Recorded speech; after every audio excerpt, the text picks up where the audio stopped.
Hello, welcome to my channel. I, well, until somebody comes, I'm gonna watch some stuff and I'm gonna comment on this. So join me if you can. Thank you. Hello, hello, hello, hello.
I think I need another screen.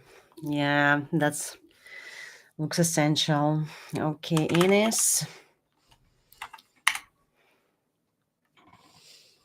I love this. I love this so much, guys.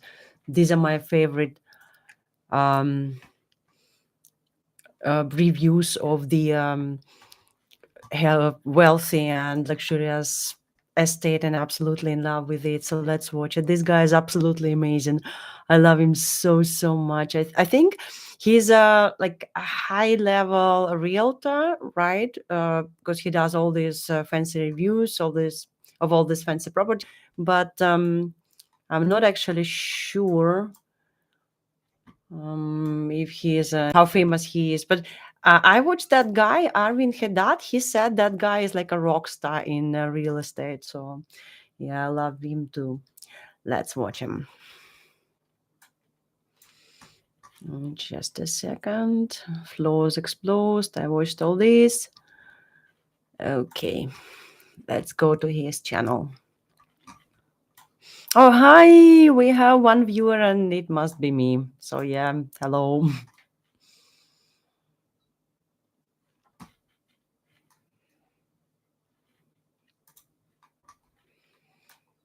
Okay, so I watched this. Where is his video? Enes? Okay.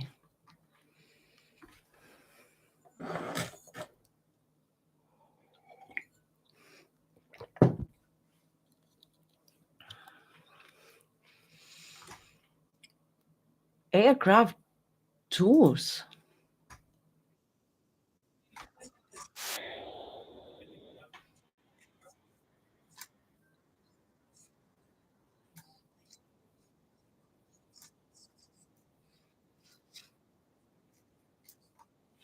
$767 what?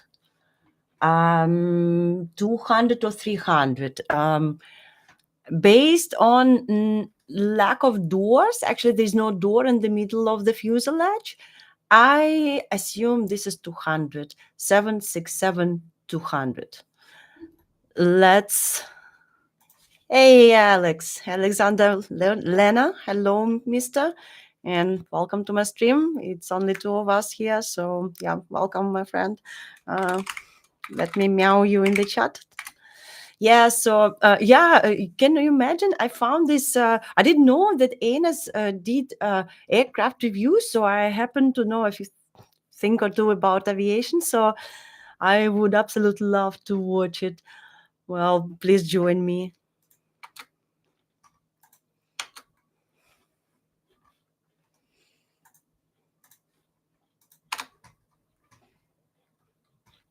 Hey.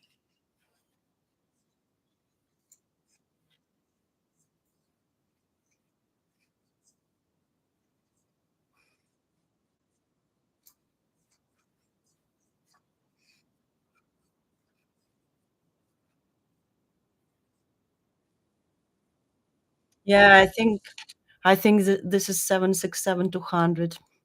Confirm my assumption, please.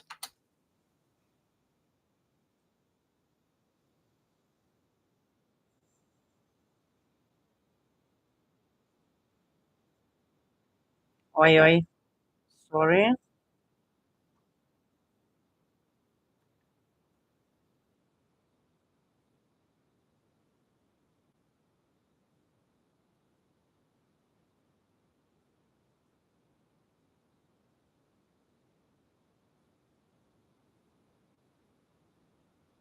Whoa, whoa, whoa.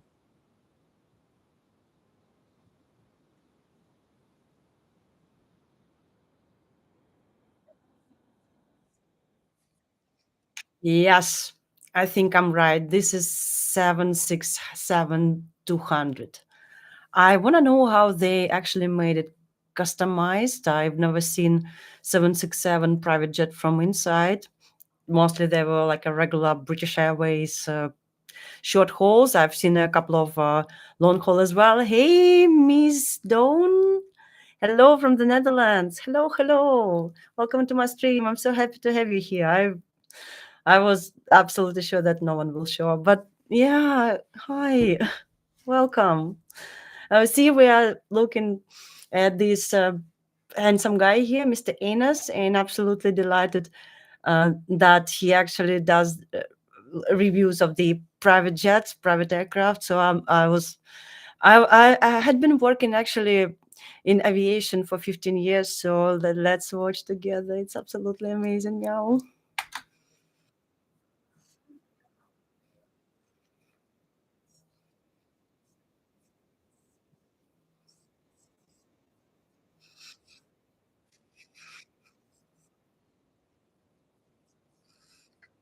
Well, the livery is pretty.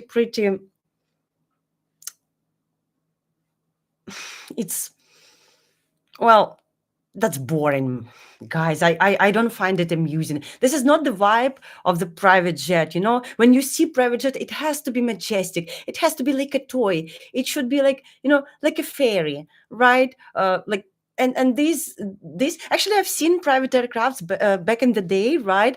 And they were like having like a different colors, and they were in different patterns and everything. And it should be significant. Yeah, the owner should, well, the aircraft is the thing you show off in the airport, right? When it's on the stand, you're like, hey, this is that guy's aircraft. So yeah, everybody knows it. But yeah, like it could belong to anybody. Yeah. What's the point of even having an aircraft if you cannot show it off, right? Yeah.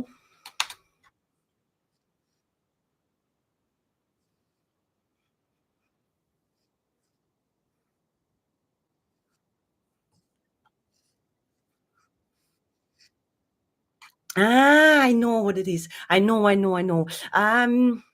seen it. Actually, this is the texture. This is like not a turpentine, but like a tint. They cover up the surfaces with it. They say it belongs to expensive cars or like motorbikes, maybe. But I, I don't find it attractive. Actually, it doesn't look luxurious to me, right? It looks like somebody wants to show prestige, that's what it's for me, but it's just my opinion.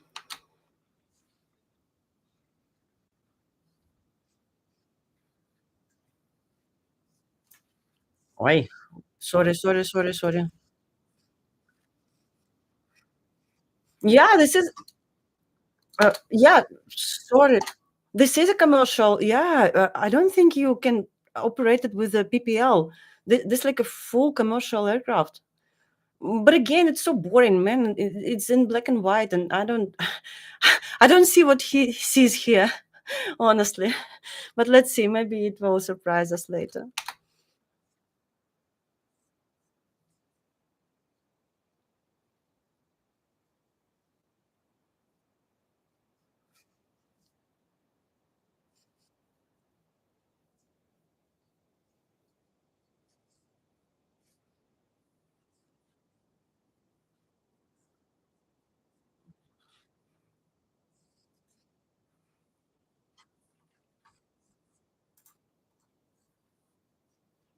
Well, this guy is so funny. I mean, um, Ines, can I ask, for whom exactly are you marketing cockpit to?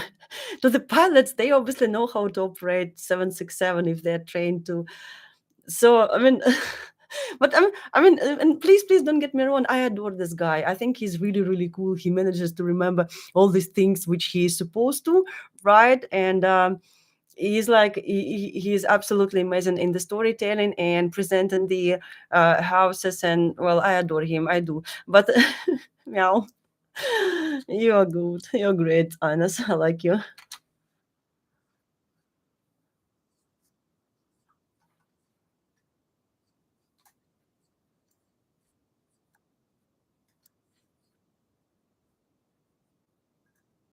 Wait, sorry, something. I apologize, guys.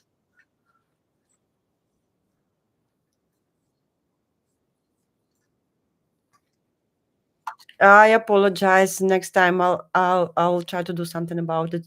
So I'll try to get the second screen to create separation. But for now, I'm just alone, and so please be with me. Thank you so much.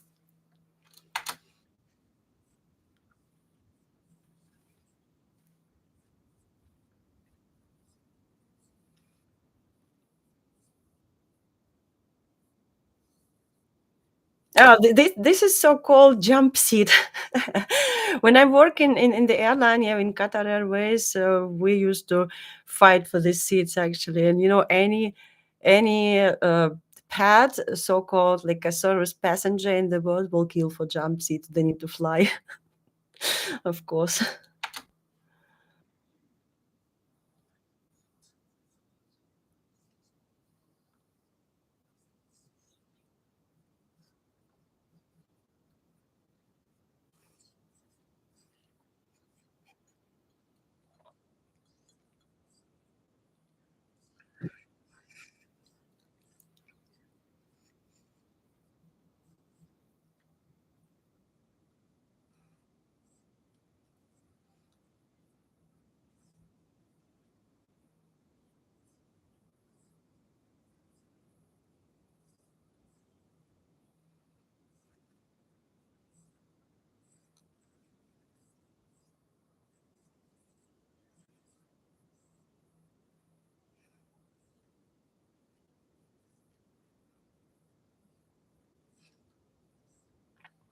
Aha, that's how they structured it from inside, right?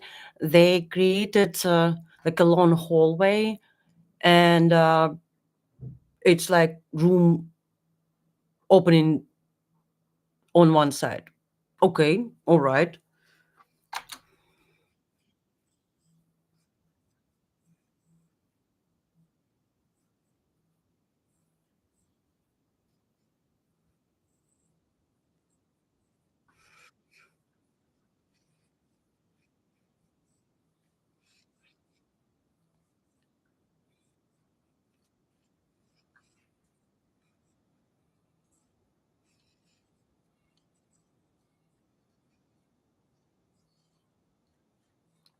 Yeah, just for everyone to understand, 767-200 is a wide body aircraft, means there are two aisles in it. So it allows you obviously to have a hallway, right? And the rooms which are wide enough and big enough to comfort, comfort, comfortably, sorry, comfortably, I'm not gonna get it, okay. To easily accommodate the needs, not even just one people, or but over the entire family, I'd say. Yeah.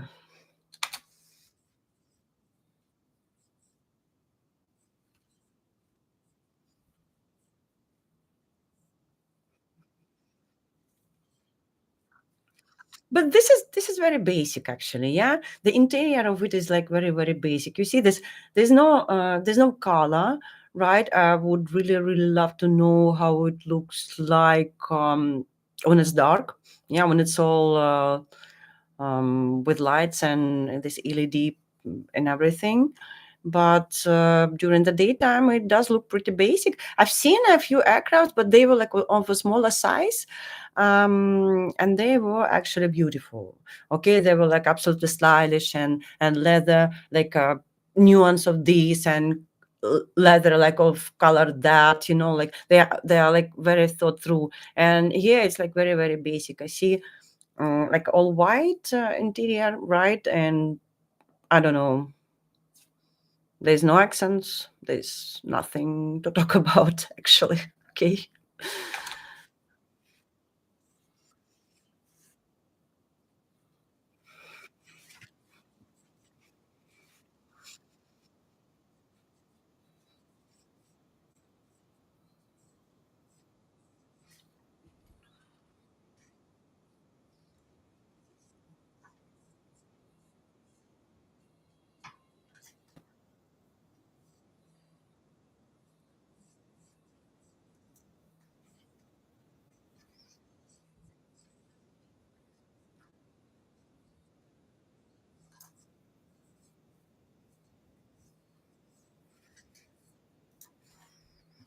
Sorry, I will try to make it uh, look better. No, sorry, it's not coming out anyway. I'll learn it. Please be patient with me. Thank you.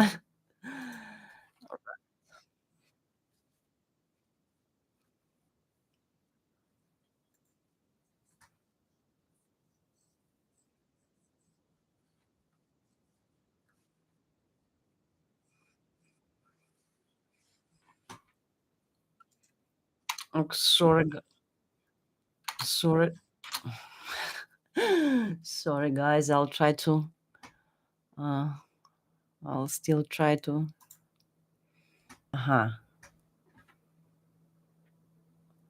And sorry.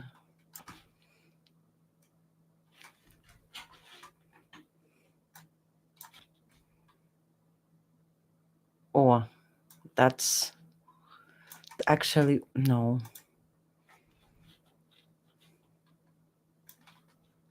Okay, that's actually better, I guess. All right, that's okay.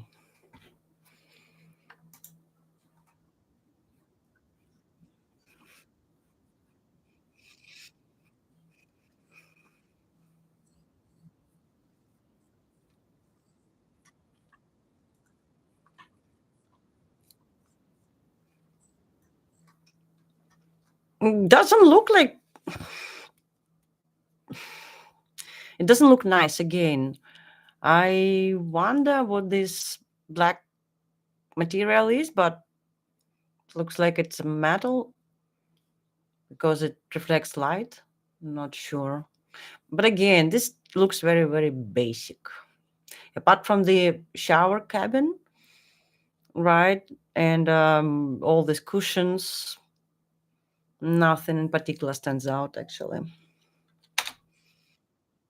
Oh, ah, that's next video about Airbus. I thought, why are they talking about Airbus? This is Boeing. Okay, fine.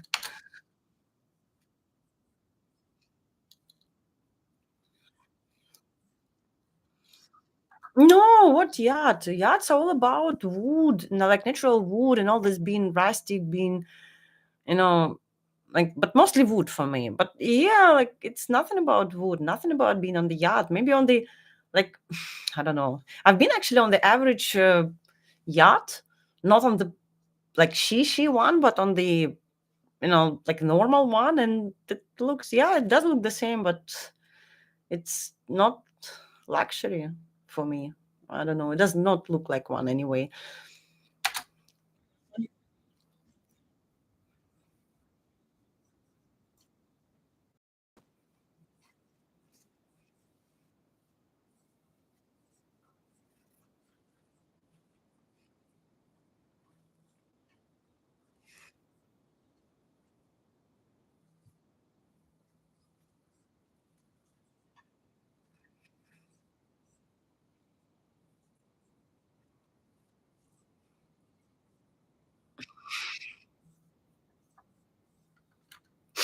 It's like you can sit here. Yeah, I think it's a toilet seat, right? No, even if it's not, it looks like one anyway.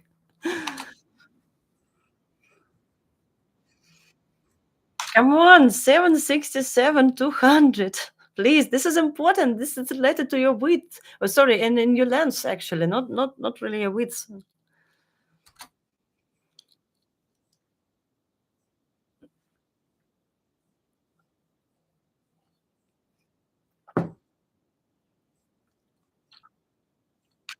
Tell you what, I've seen the interior of the aircrafts of VistaJet, okay, and some other private carriers, and they look like much better, like much more inspiring. I'm maybe this owner just purchased the aircraft, converted it to the private jet, and now he's trying to sell it. That's plausible too, but this is like a very basic. It looks new to me, but this is like no. I mean, apparently I can't afford the private aircraft, okay, but I've been on the one or two before. Yeah, so and no, no, this is not ultra luxury, and not at all. You buy this aircraft and you actually, like Arvin Haddad says, it's a tear down, okay, so you completely remodel it up to your taste. Um but again, yeah, why do you need all this trouble?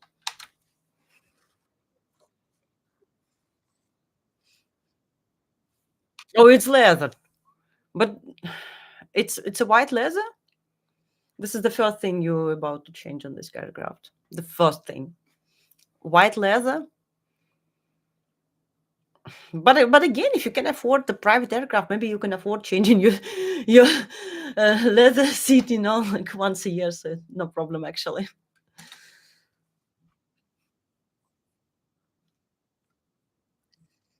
It does not look cozy, not at all. Aircrafts, you might think, are not about being cozy. Well, yes and no. Y- y- you need to feel, safe in the closed space, and I I'm okay with the aircrafts. Yeah, I used to be a loadmaster. I used to fly them for work, but this is like, again, it's okay, and it looks shabby actually. I know that they must have done like a deep cleaning and sanitizing and all detailing, yeah, all these, but it doesn't look clean. It does not look clean. It looks shabby and it doesn't look cozy. Yeah, that's the problem. And yeah, of course, that leather seat is not trustworthy, like, at all.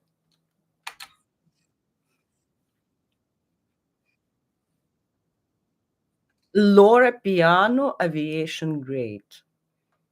That's the first time I hear about it, but yeah, I mean, no surprise they do that. But again, nothing outstanding which I see right now, neither from Garrett nor from Laura Piano. If I didn't know, actually, I would say, like, okay, fine, this is like, see, we didn't know, and we still said that it was like very basic and it was a tear down. I still think it's a tear down, regardless of how many Laura Pianos are invested in it.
Same look, same look, and it still looks same shabby.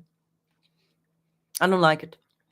I mean, again, very, very basic cushions of all sorts, blankets, headset, water.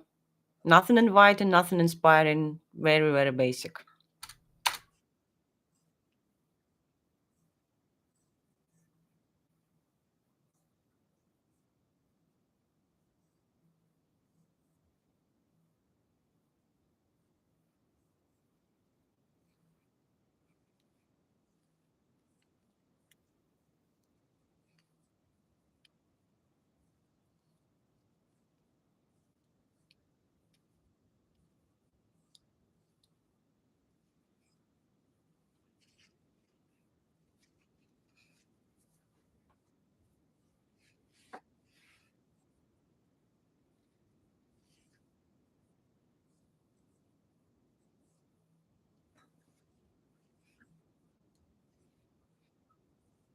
Oh, that's cool. Fiji water. That's what it is. Um, you remember BoJack Horseman, the series, right?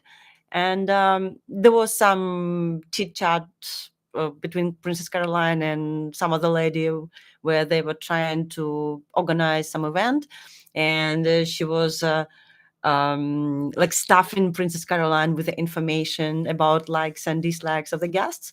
And she was like Fiji for the Fuji and Fuji for the like she's not a pescatarian, she's a vegetarian. All this stuff which relate to the celebrities and their likings.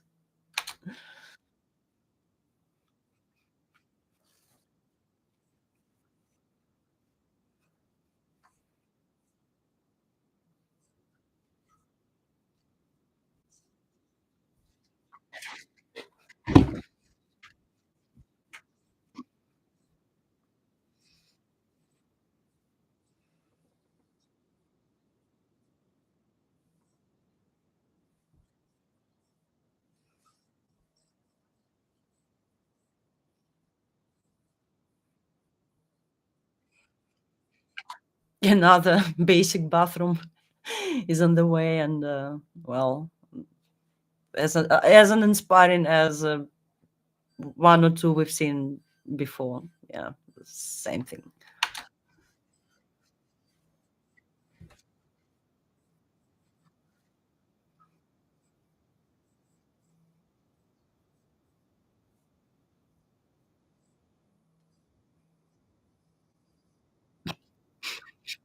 Whoa, whoa! Water runs through.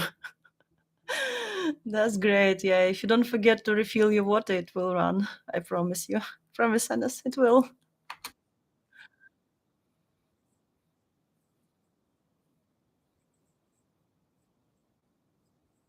That was a toilet seat after all. Yeah, so Enes looks good sitting on it. Yeah, like on the throne. Please don't take me on. I still adore this guy. I think he's great and he's brilliant, and I'm just making fun and I'm enjoying watching him, and I really hope he won't get offended if he ever sees this.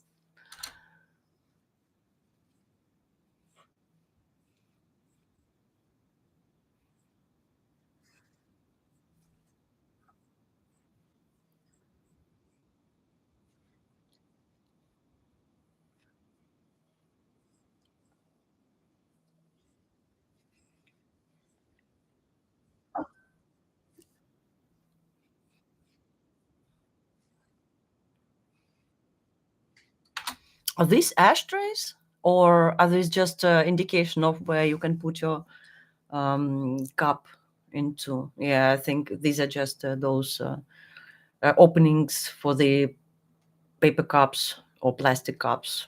Okay. There used to be ashtrays on the aircraft. Did you know that?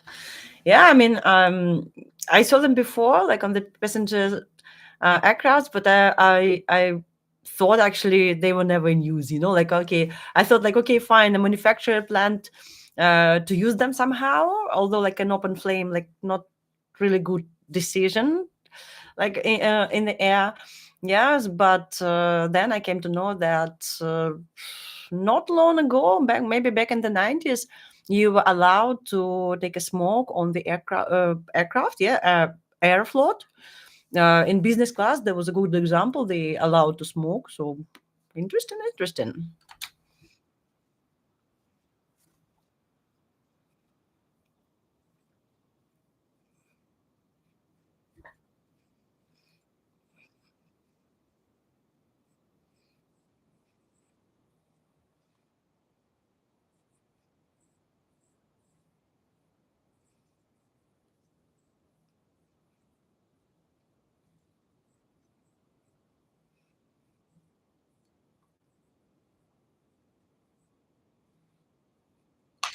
Well, it depends.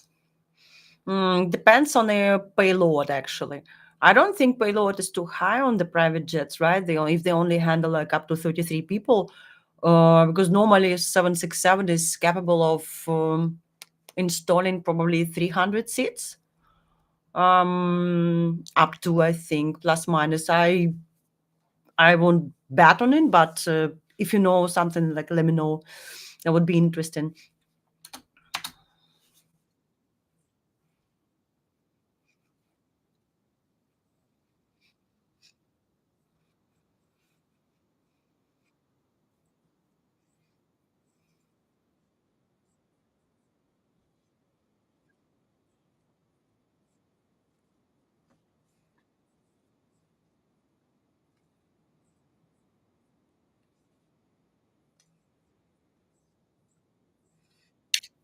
Correct.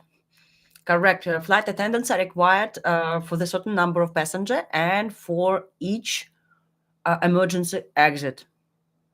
Yeah. So if there are two flight attendants, yeah, I wonder how they, or maybe the pilots are like in this case serving for the emergency exits as well. Like, yeah, think I'm gonna check it out.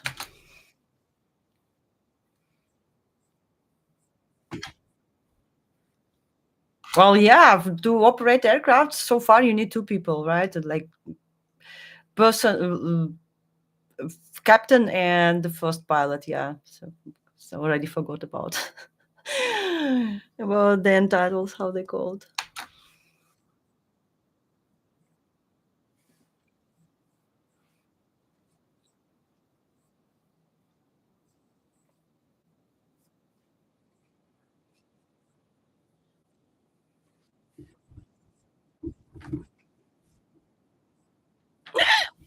Sorry.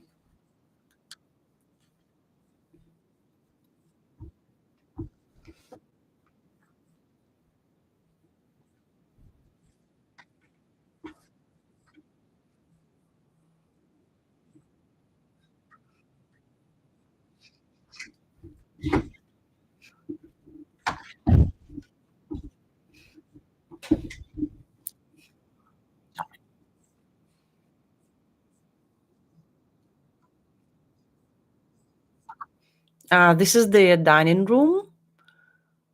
Um, they put some roses on the table. I like it better this way. Yeah, it's it finally starts to have some, I don't know, humanly look or livable look.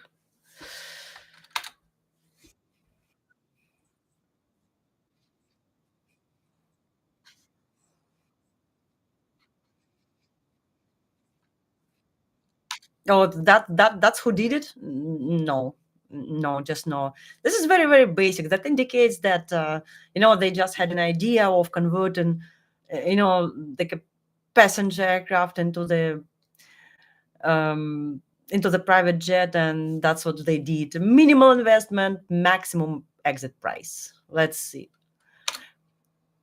Oh, and actually, if they have a registration number, would be absolutely lovely to find it online and see if it actually got sold out. Yeah, because I don't know, but yeah, would be interesting to know actually.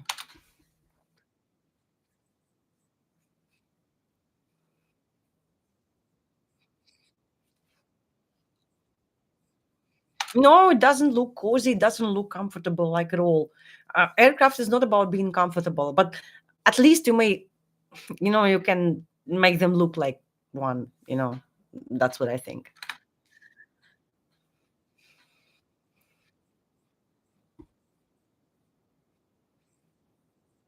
No,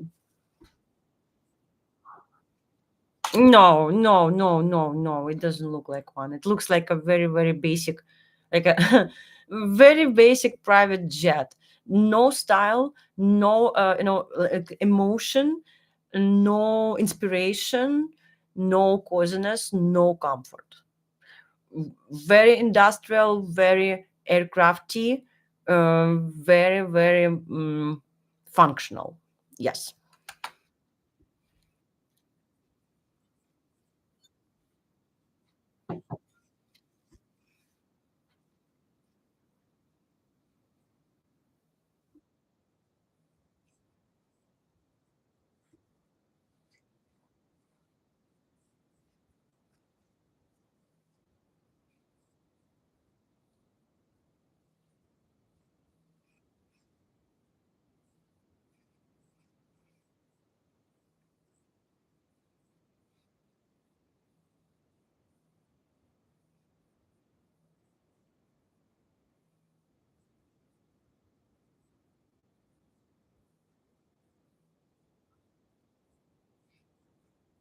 it's marble. I Well, aircraft has a very like special kind of light. Okay, and it's my personal opinion. Okay, in my opinion, everything looks plastic in this light. So, what's the point of having a marble table and backsplash if it looks like a plastic anyway? So it doesn't look expensive or prestigious or luxurious for this matter. It just looks functional, and again, it's very, very basic.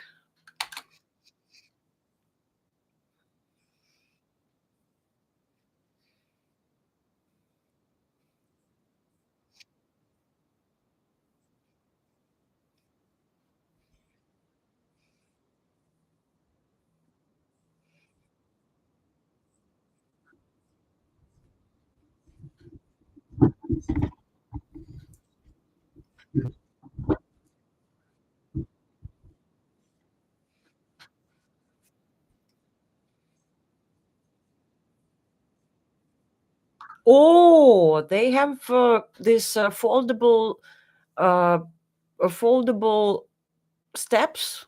That's very, very, very nice. But again, I mean, most of the private aircrafts which I saw, they had they had this. So again, very, very basic.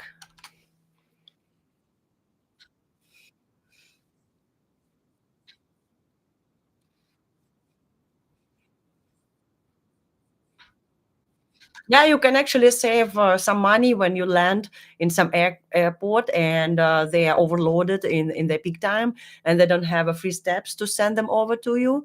So you have this, and as soon as you have permission from immigration service and from customs, if it's international flight, yeah, you can step down. That's cool. Can save money.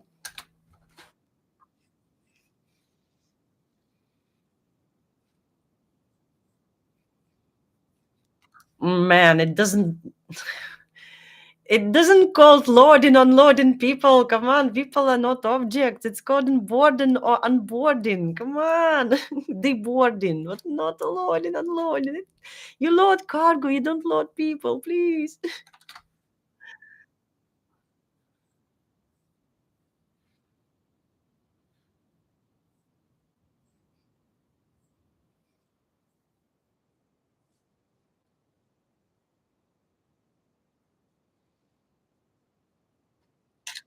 Palette, which I see is like pretty boring.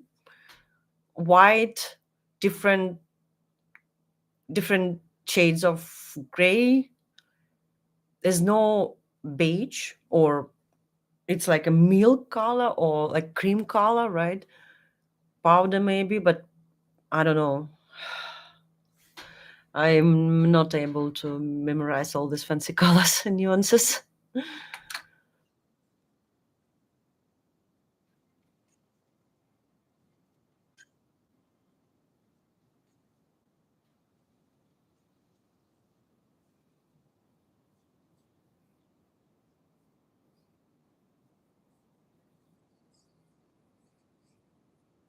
It's very industrial. It's soulless. There's no soul in it.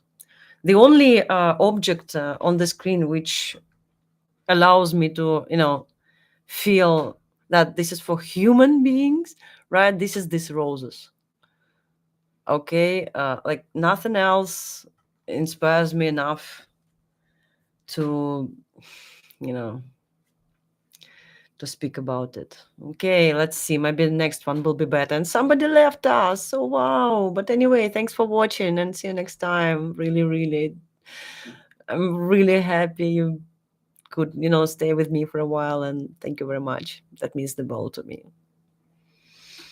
Okay, Enes. One of the biggest private jets in the world, 767? Seriously? Or maybe it's quite big for the private jet, but I wouldn't say it's like big. Okay, Airbus. Airbus. Okay, fine. Let's watch Airbus.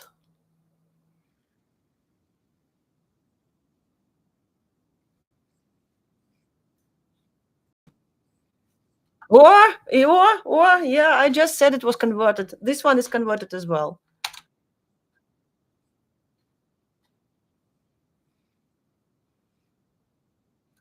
Oh, they have registration number. Wait. Let's see. Um,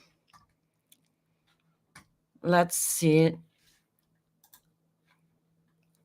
H9H22OCJ. 9H O 9H dash 22O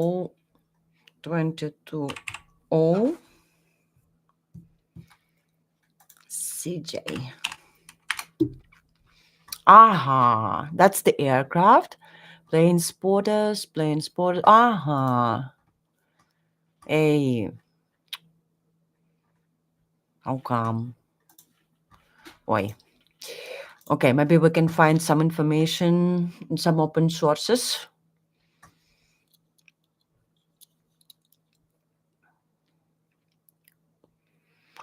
Oh, this is, by the way, aircraft 320. Okay.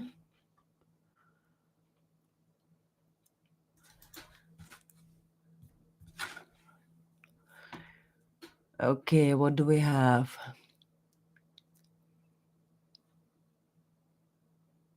This is it? No, this is like a...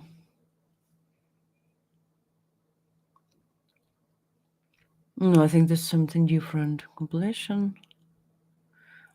Comlux is a company that works with aircraft, right? Which remodels aircrafts. That's what I see in here. Yeah. Allows access to operational teams. Yeah. Okay. How it's called? These are like it's called ICMI. ICMI aircraft. Crew maintenance insurance. Yeah, ICMI. Yeah, insurance. So yeah, that's what it is. That's better. I see some wood paneling in place, some framing, some chrome textures, color is in place. I wonder if it's still this particular aircraft or like what they in generally do. Okay, 320 is a narrow body aircraft. Okay, normally up to, I don't know. Let's check. 320 Airbus.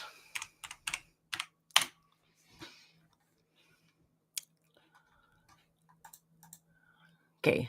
It's a family of short and medium range narrow bodies aircraft from the European consortium Airbus, known as a fly-by-wire control system. And white cabin, it's one of the most successful aircraft in the world. Yeah, really, really true. The Airbus 319, 320, and 321, it's called the Family 320. And it's by now, it's the most successful family in the world, even more successful than Kardashians, I think. Let's check it out. Okay. So normally it's in English. Sorry, English.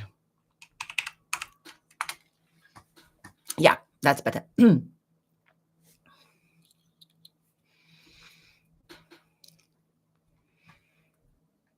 So yeah,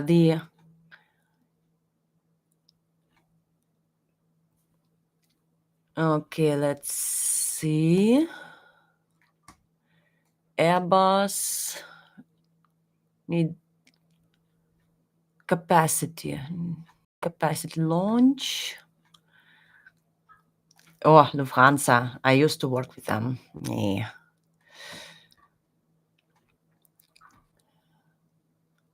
Okay. Oh, well, yeah. 319 was the following derivative of the baseline 320. Drink. Yeah, okay, if I'm not mistaken, okay, if I remember it correctly, 320 has compartment 1 on the front and compartment 2 and 4, if I'm not mistaken, on the back. So there's only 1. Oh no, 1, 2, 4, and bulk. Yeah, where 320 has compartment 1, compartment 2, and then 3, 4, and bulk on the back. And 321 is a ELD aircraft, which, but it also can be a bulk as well, which can be with containers or small pallets. So I'm not really, I don't really remember correctly the capacity or the structure in the lower compartments of 321. But yeah, remember, if you can, I will be absolutely thankful to you, grateful. Thank you so much. Okay. So what did I want to see here? I want to see the capacity, how many passengers it can accommodate. There are different variations, of course, but like in general. In Neo or Iberia, yeah, I used to work with them as well. Airframe, flight deck, fly-by-wire. What is fly-by-wire? 320 is the world's first airliner with a digital fly. Okay. Yeah.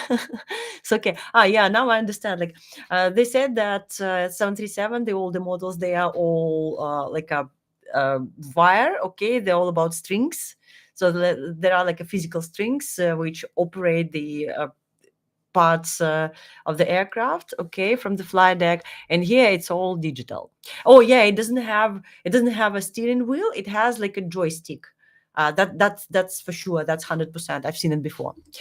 Okay. Competition, maintenance, 320. Oh yeah, 318 actually just once. Yeah, it's such a like you open up the rear door of the rear compartment, and there's just the one compartment and the bulk. Yeah, right. So 319, it has a compartment 1 and then compartment 4 on the back and the bulk. And 320, it has a compartment 1, compartment 2 in the front, and then compartment uh, uh, compartment 3, compartment 4, and the bulk. And if it has a central tank, then it's just compartment 1, compartment 2 in the front, and then just compartment 4 and the bulk, if I'm not mistaken. And I could. Sorry. Oh, yeah, here. Mm, no, conversions or civil variations, military variation operations, orders and no, that's not what I'm looking for. I'm looking for the number of seats it can have. No, what is this? No, no, no. Oh, here, specifications. Okay. Okay, 320. It can have uh, speed, range, takeoff, engineer, designation. No, no, no, no. How, like, why? Okay, but if I remember it correctly, okay, it can accommodate up to 200, actually, like plus minus, something like that.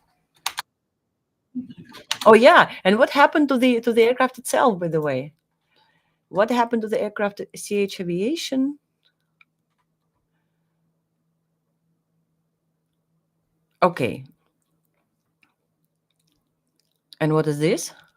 Aha, the general CH Aviation. I wonder what that is, but it's okay. Comlux Aviation Malta. Okay. Airbus 320. Laboratory dates, ownership, historical information.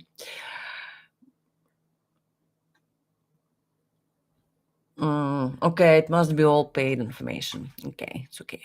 Okay, let's continue watching.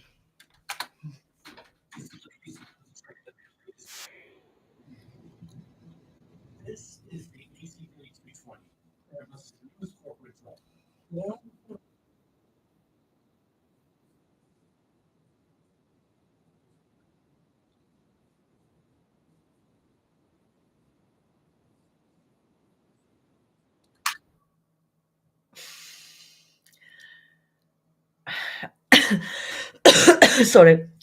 Unless you model it for yourself, okay, there is nothing exclusive or amazing about private jets. that's that's what I feel.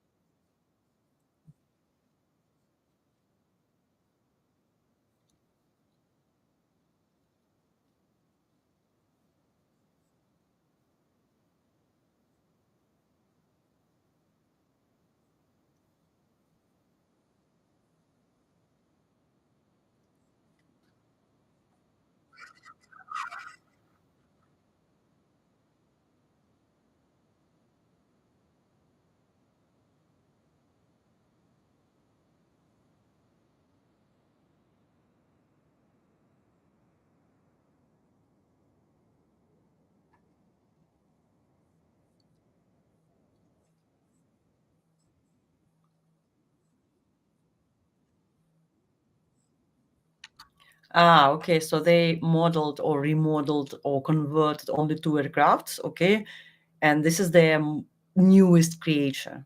Creature. I'm sorry, creation. Okay.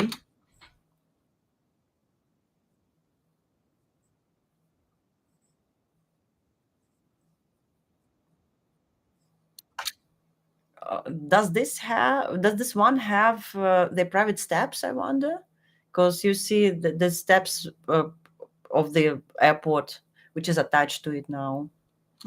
Let's check.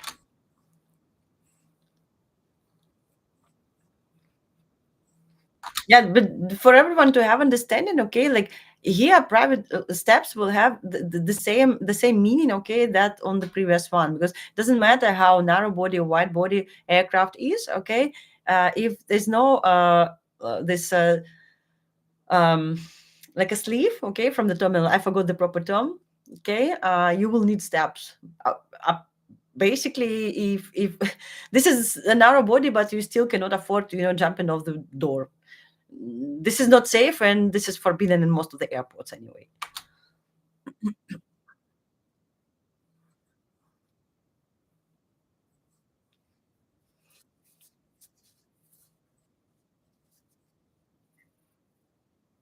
It's just the aircraft 320. It's okay. Airbus 320. We all know the dimensions. Okay, Let's keep it. Yeah, yeah, yeah. We know it. No engine. Okay,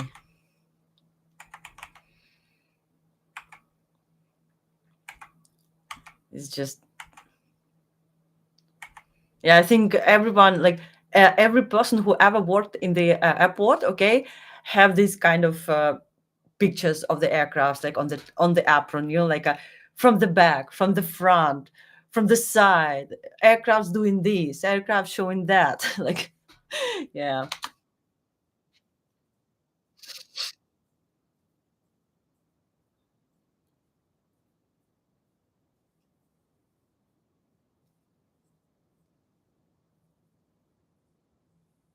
Oh, see, this one is much better, much more interesting than the previous one. I'm telling you, that one was only like a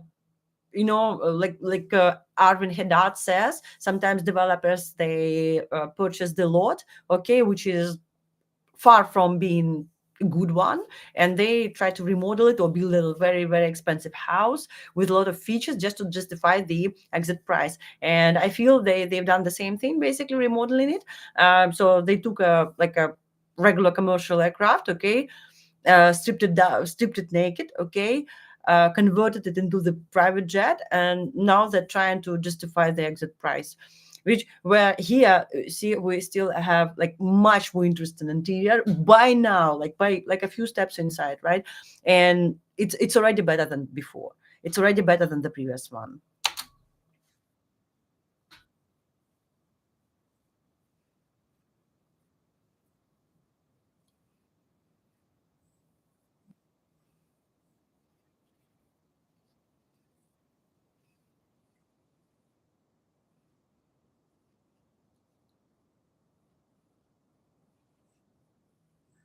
Oh, they also have this fur on the seats. Yeah, I remember it. Yeah, yeah. I mean, Lufthansa and some other like airlines, they used to fly a lot of 320s. I used to have seen a lot of these furry seats in the cockpit. They're so cozy. This is nice. But they only look nice when they're new. When they are like worn out, okay, you will see this like I don't know. They don't look presentable no more. And hi, Mr. Vintage. Oh, Miss Vintage Mom. I'm sorry. Hi, hi. Greetings from Kiev, and welcome to my stream. And yeah, let me know, guys, if you actually bought of aircrafts and you want to watch something else. I'm open for suggestions today. Today is like I'm learning, and I would really love to spend some time with you and watch and discuss whatever is in play. So please be with me. Thank you so much. Okay. Hey.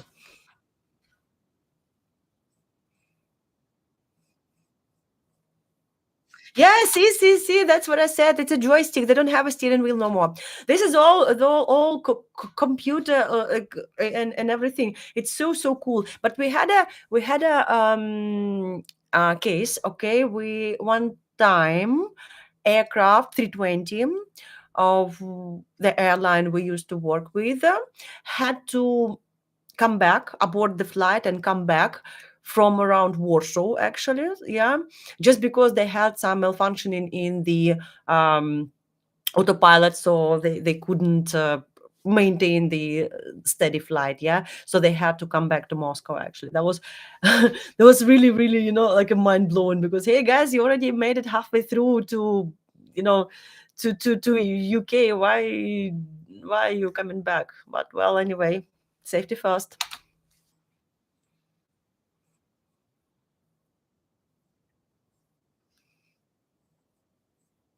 It's not futuristic, it's like normal. It's but yeah, I mean, it looks nice, but there's nothing exciting about it. It's just a regular aircraft cockpit. Yeah, okay, fine.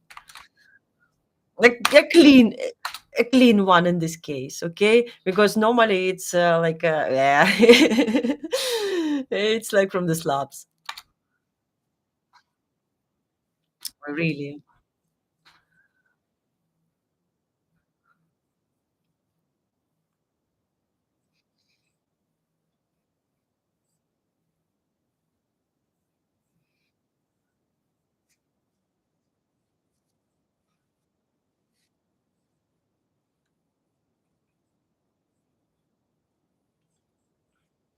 Okay, no, no, forgive me by, forgive me for this.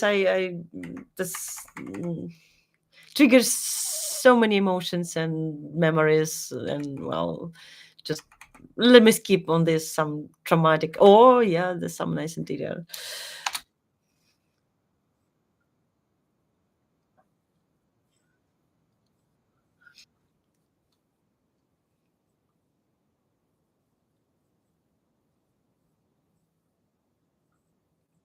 Yeah, see, it's much nicer than the previous one. This one has some, little shelves, and they put champagne on the table. Yeah, but okay, jokes apart, it has some paneling, it has some textures, it has some color. It already has some color, right? So to me, it's much cozier than the previous one.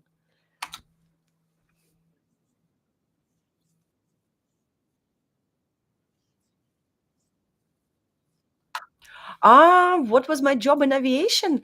Um, okay, I started as a handling agent, a ground handling agent. Okay, and then I switched to cargo aircrafts, a cargo airline. Okay, I worked again as a ground handling agent. Then I started to fly as a load master. Load master is the person who supervises loading and unloading, does the weight and balance and all this fancy stuff, secures the cargo, like physically, like manually supervises the um, uh, cargo securing and lashing and all this, spreading as well. Yeah, and as well as does the physical calculation of weight and balance.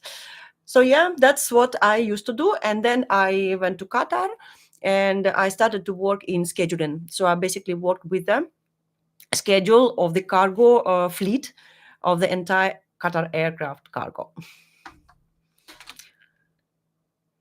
So yeah, oh yeah, and we actually started with seven aircrafts. Okay, there were only two types, but we ended up with the 22, and you can imagine I was just one. But I didn't expect this kind of workload. When we come, it was like it was very very promising in sense of, oh yeah, that's like job which you could do, could not. Well, it's okay, it's not too difficult. Answering emails, phone calls, things like that. Thank you so much. Yeah. So, and basically after that, I came back to Moscow, and I got hired by my previous company, which does not exist anymore, Air Cargo, and I was a head of space control. Basically, that's what they call it. Some commercial planning, actually. I was all about commercial planning since I went to Qatar, and even after. Yeah. No. And thanks for asking. Appreciate your interest. Thank you.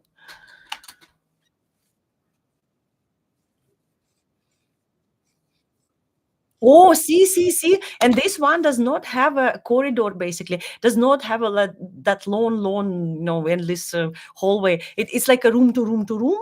But anyway, this one already looks cozier than the other one, right? So let's keep watching.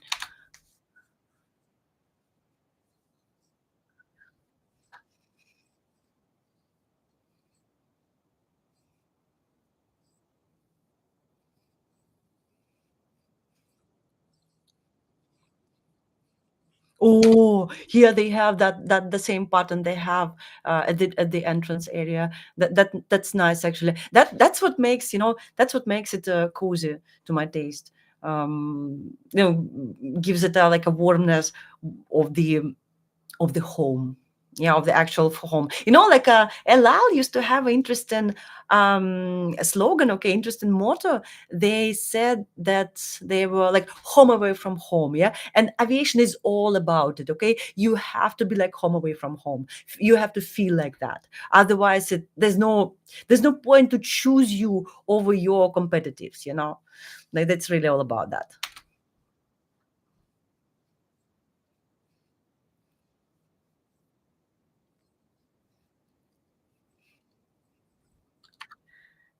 It's a very essential space on the aircraft.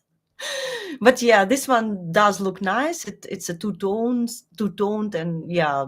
Ladies in the chat, please look at this bathroom. Actually, look you with your feminine eyes. Okay, like look at this. Does this one look like nicer than the previous one to you? Just see, there is like the glass thing here, and some texture there, and some vase, and some flowers, and some toiletries, and some I don't know, the chrome, the LED light, and that looks homey. Actually, that does look homey. And I think this is the dispenser, right? This is like a napkin dispenser, and it's textured too. It made of leather or tissue, but again, this brings like another texture in the picture, right? And this is cool. I like it. I like Airbus actually more than I like Boeing, though. Like, of course, Boeing 747 is like my love forever. But that's okay. Thank you.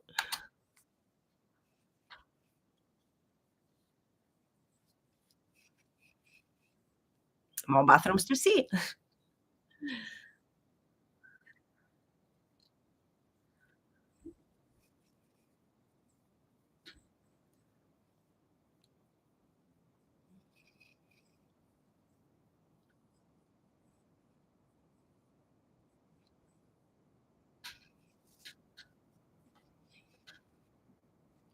This one is smaller, obviously.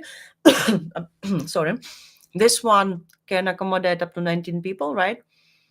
1/10 of its usual capacity, actually. But yeah, well, private jet for you.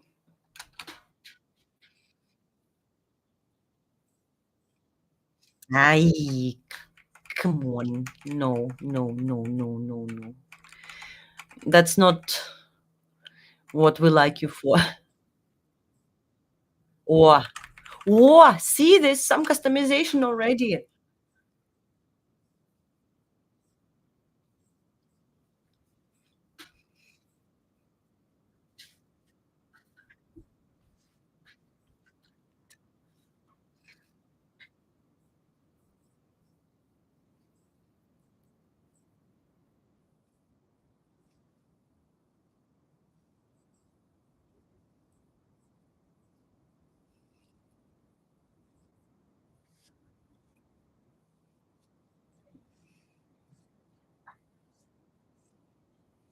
Oh, yeah, that's nice. Yeah, yeah, yeah. This one is very, very nice. Yeah, that's what makes this experience in the aircraft or at the aircraft. I'm not sure which is correct one.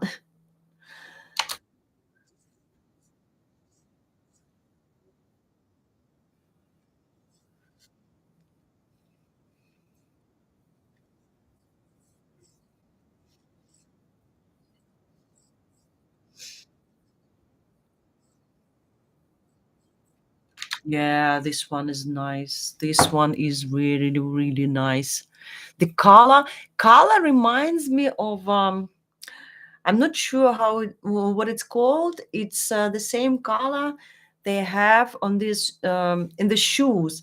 Um, um, it's called the blue one. The ones with the blue sole.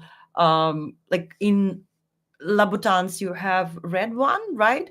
And in this, you have I have some of these. What they called? Let's Google it up. Okay, blue sole shoes brand.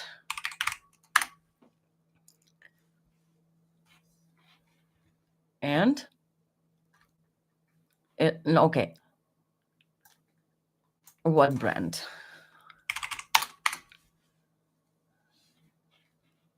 Christian Louboutin? But this is not this one. No, no, no, no, no. No. Derby? No, no, no, no, no, not this one. Lori Lori Blue? Yeah, Lori Blue. Yeah, that's the one. Lori Blue. Yeah, that's the one. That's the one. That's the one. No, but I want to see the soul. Yeah, so that's the color.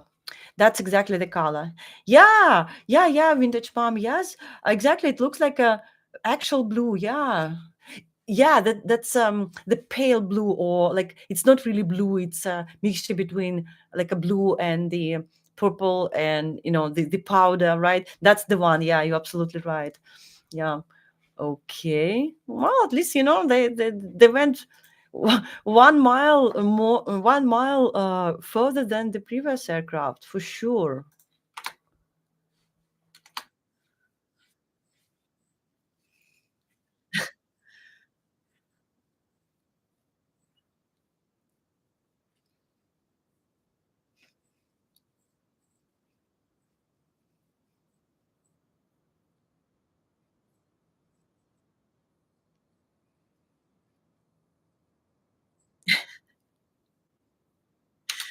That's You can get it anywhere.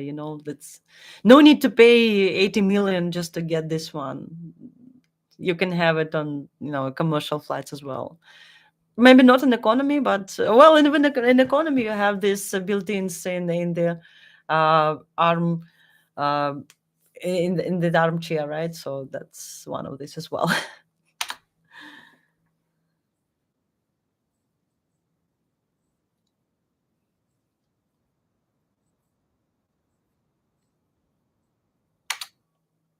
Like, why, why, why does it take you 5 minutes just to open up the tray?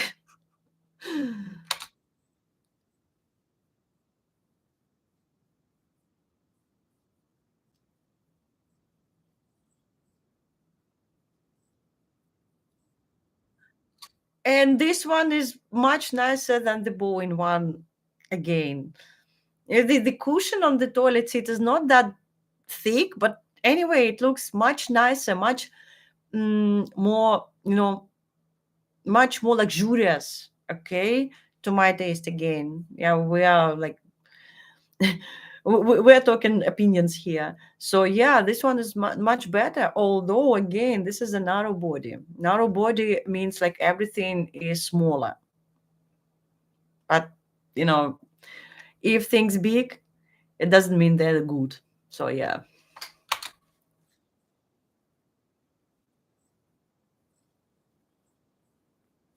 Oh, that's marble too. That's you see that's what I'm talking about. Look at the picture, okay? Again, you see this LED lighting, okay? The very specific type of lighting and lighting, sorry, and that's your marble, okay? Here goes your marble. You see, it looks like a plastic one actually. Everything looks cheapened out, okay, in the LED lighting. That's my personal opinion. But anyway, this one looks more like marble than the previous one anyway.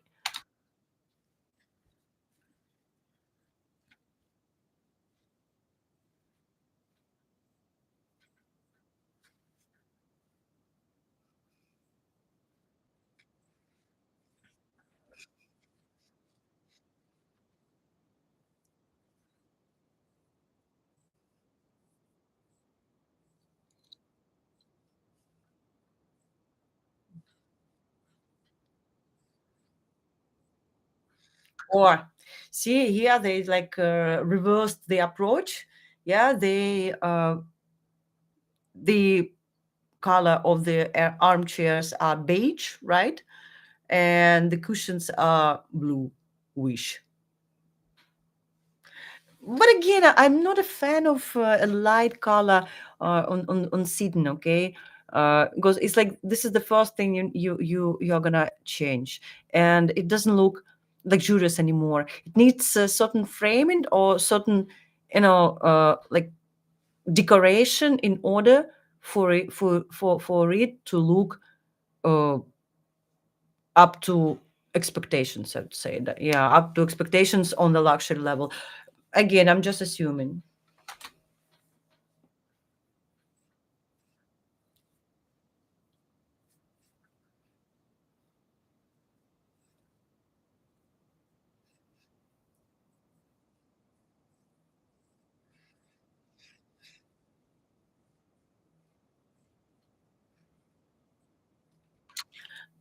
Look at the outsides of the exterior, okay? The livery of this one is better.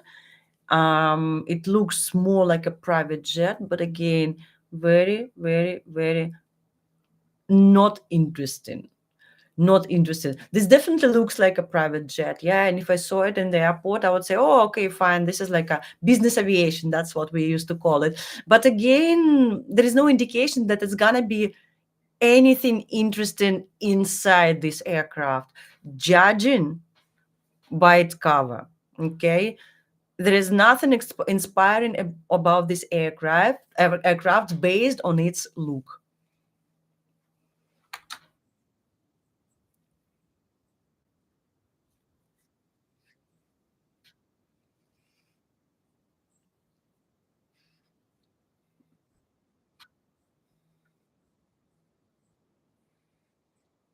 That's basically that's what they do, right? They take aircrafts, okay, they remodel them, they convert them into the private jets, and they resell them. So everything, all the interiors which we're gonna see here are gonna be from the developer. Nothing significant, nothing outstanding, but still not bad, actually, not that bad.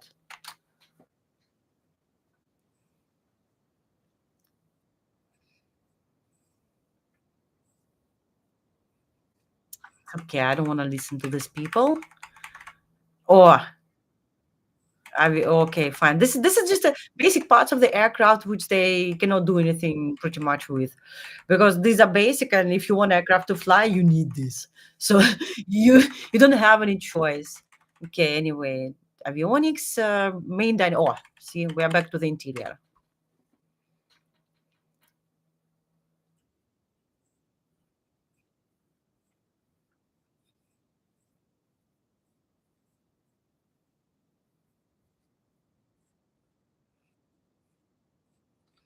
Yeah, but again, like Arvin says, the crew does not necessarily go with the aircraft. It's a great experience, okay, when you fly a private jet. I agree, but like this food does not come along with the aircraft, and you have to bring your own. You do realize that, right? Sorry.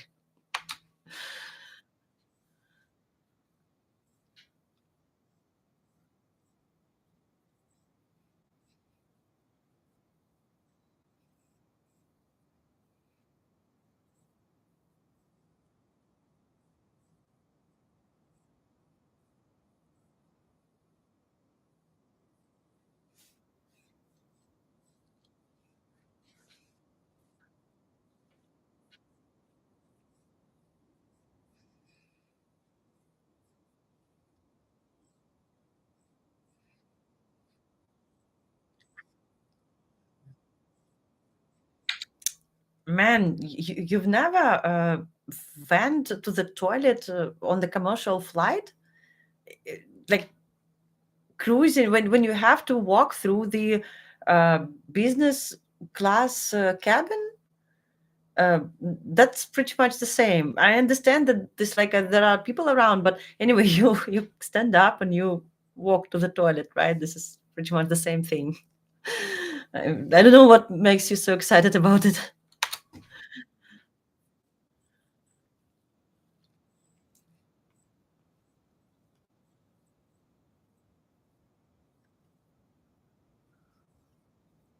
Yeah, but man, this is not a Mercedes like 20 years old. You will have some noise isolation. That's true.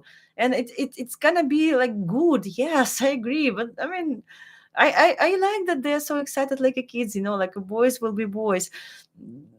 But well, please apologize. I apologize for being so naggy. I'm truly enjoying watching this, and these hosts make actually what makes it really stand out. And yeah, see, we're still watching. We're watching a high rate commercial, and we're feeling lucky that we're even watching it. So that's what I like this guy for. So, Shroom, hey, hey, hey, hey. So, hello, welcome to my stream. I'm absolutely excited to see you. We're watching some aircrafts, and if you have any suggestions, what we should watch tonight, so please share. And Well, any suggestions are welcome, actually. Otherwise, just enjoy and join us in watching these videos, which I accidentally pressed play for. Thank you.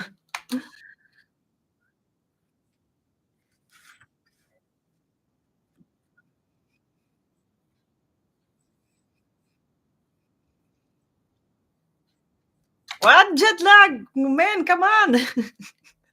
I kept silence while you were talking about avionics and all this stuff, but come on, jet lag. You do understand that no matter how big, how high the price of your aircraft is, you still experience some jet lag no matter what, right?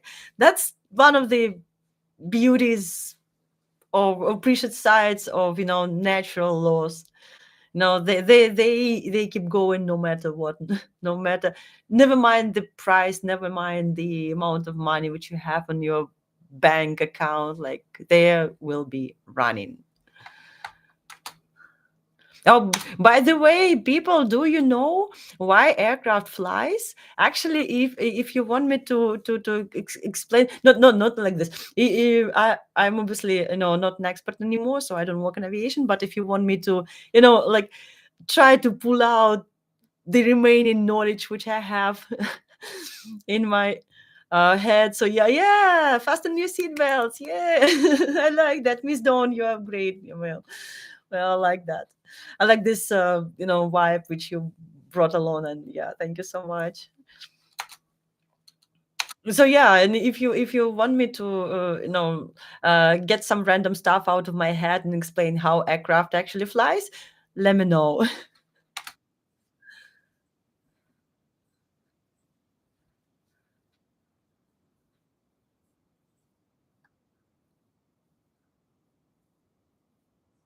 Oh yeah, surf room. Yes, yes, yes. We need some more coffee. Actually, I'm all out of coffee. I don't know what they. I'm actually I'm dying for coffee, but I really not sure what I'm supposed to do on streams. Yeah, whether I'm supposed to leave or if I want coffee, like what am I supposed to do? So please let me know if I can, just to pause it, or I don't have to pause it, or I can just go and come back, or I cannot go and come back. So please let me know what to do. I'm really really helpless, but I'll learn. I promise.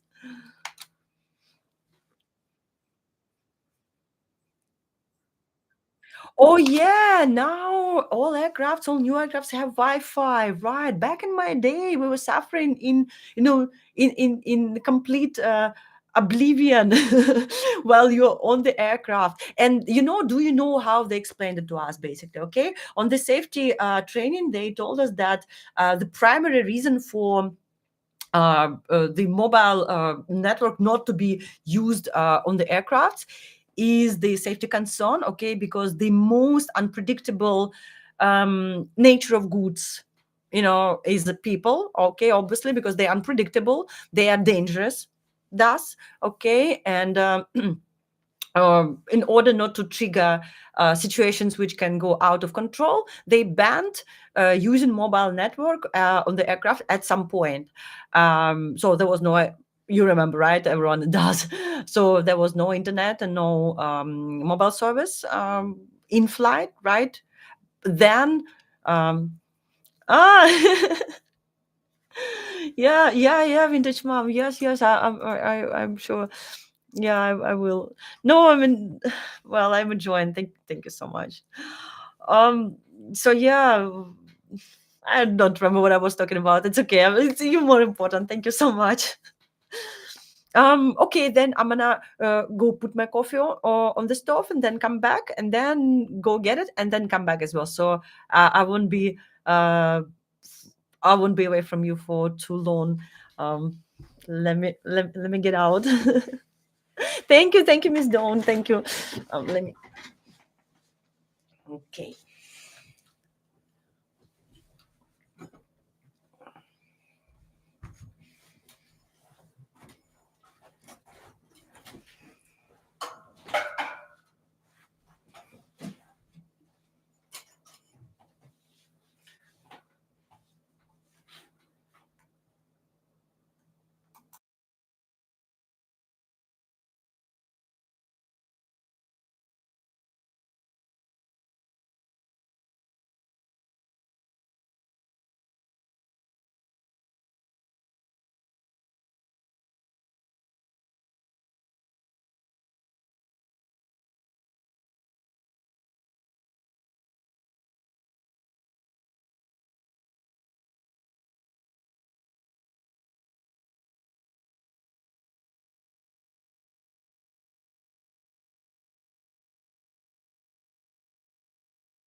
Hello, hello.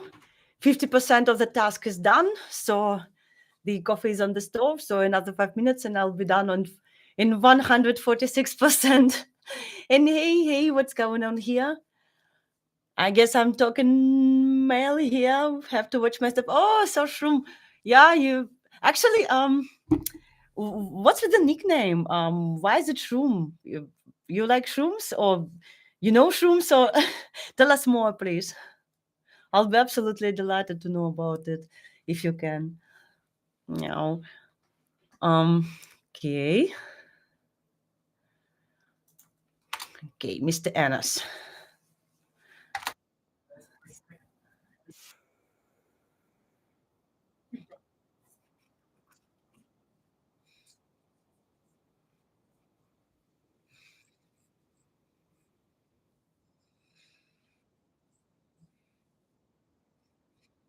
This is actually interesting. You see, this is like a business class seat, but it's too narrow for business class. Okay, but due to the safety concerns, okay, they need to maintain the aisle, the width of the aisle. So they need to sacrifice some width of the seats they're using. Ah, okay. Shroom means noise. Okay. Shroom is a song by Go. Oh, yeah. Interesting. I only know shroom like a mushroom or these magic mushrooms, but anyway, nice to know. Thank you so much. It's educational as well. Okay. So yeah, and here they have to sacrifice a little bit of, not a little bit actually, but a lot of width of a side seat because you cannot put a full width seat in there because it will block the aisle.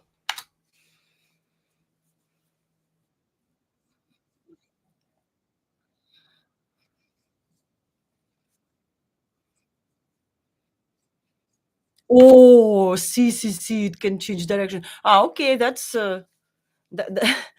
what lack of width is compensated with. That's pretty smart, actually. Yeah, I wonder if the other ones can rotate. Ah, zoom. Ah, now I feel stupid because this is not a shroom but shoom, and yeah, well, I just misread it, and uh, well, okay. It wasn't me. You didn't hear anything. No. What's a song about shoom? What kind of song? What's it called? Who is the musician who performs it? We have lots of questions.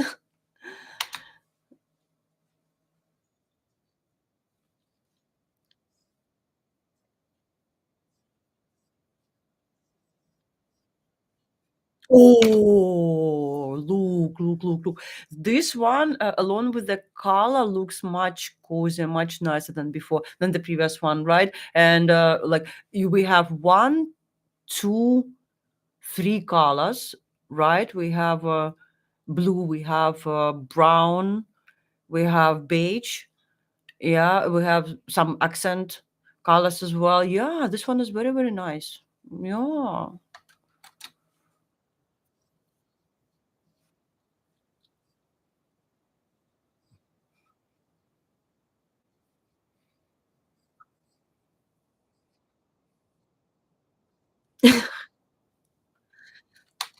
And this is like a key to their craft, hey, we have this, we have that, when I work in the airport, we used to have this, we used to do marshalling, okay, and marshalling means you have these sticks. They are lightened, and they are required when you lead the aircraft into the stand, or out of the stand, so this kind of things like that, so the pilots could see it from above, and we had these newcomers, and they used to come and like, hey, oh my god, what are we using this for? What are this for? It's like a little kid said, come on, slow down. It's like, headset, oh my god, I'm gonna be speaking with the pilots. It's like, yes, you're gonna be speaking with the pilots. Oh my god, what am I gonna tell them? It's like, come on. The kids will be kids, yeah. The age doesn't matter. Age is just a number, when you come to the airport.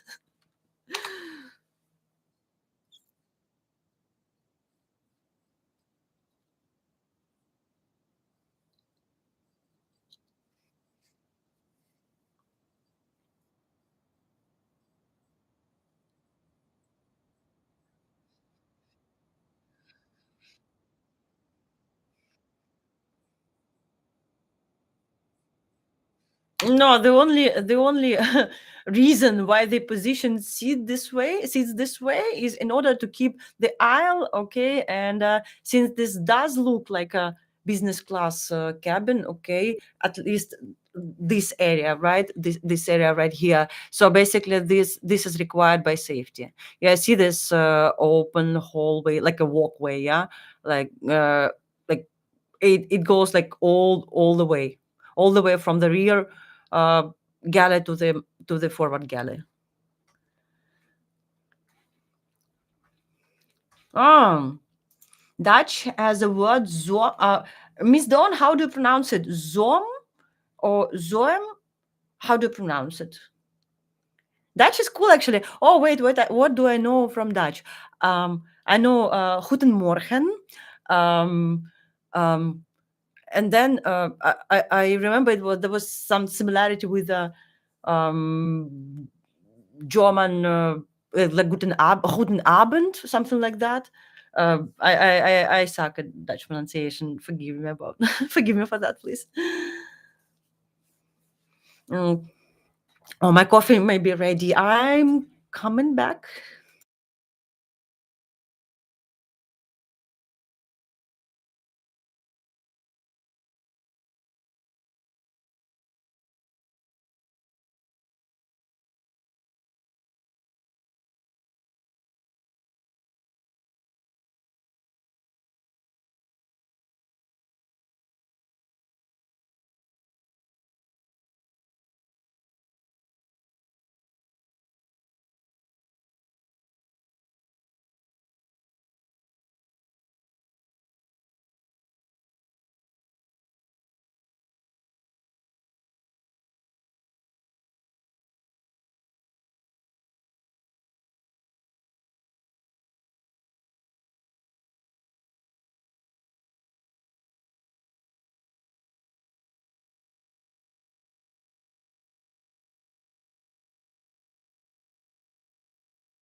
Okay, I'm back.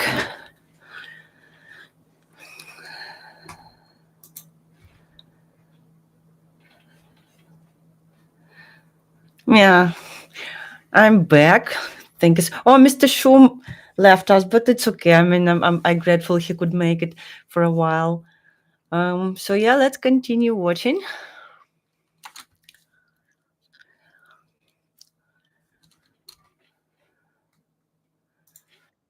Oh, Vintage Mom, yeah, I'm so happy you're staying, and thank you so much. Um, Let me know how you like it. Actually, if you're in the mood to watch something else, I'm very open for suggestions tonight. Let's just make it fun.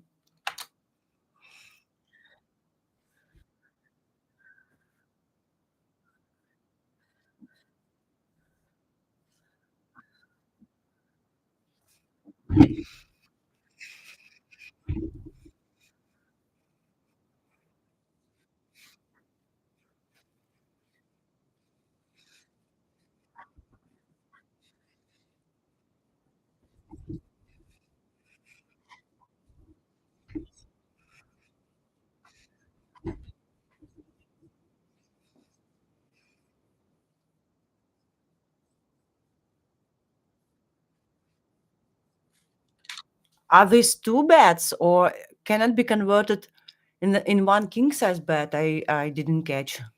Hmm, maybe not.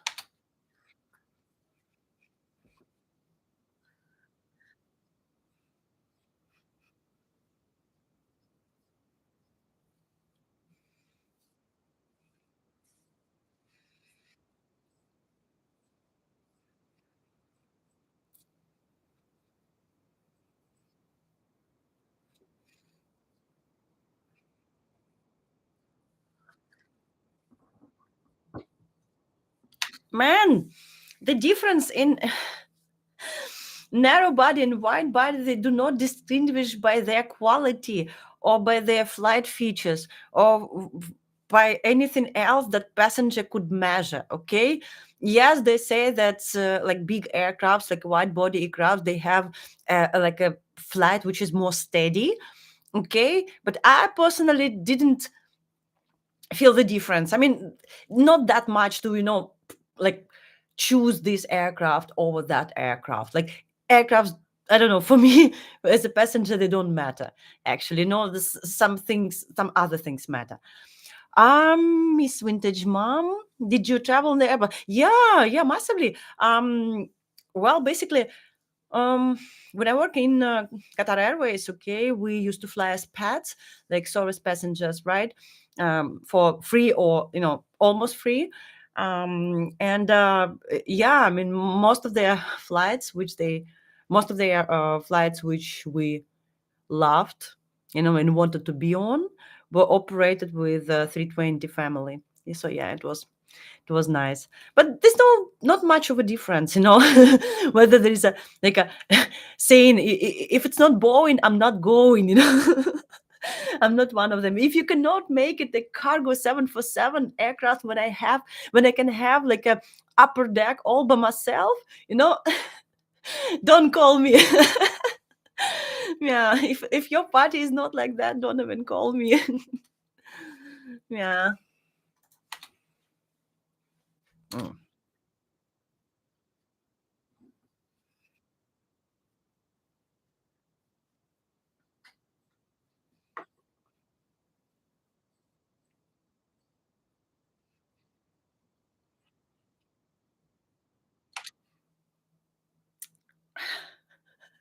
How will it matter for the owner? Okay, fine. Let's speculate. Okay, he says that it takes as much space as Cessna or Gulfstream or whatever it is. Okay, this matters when you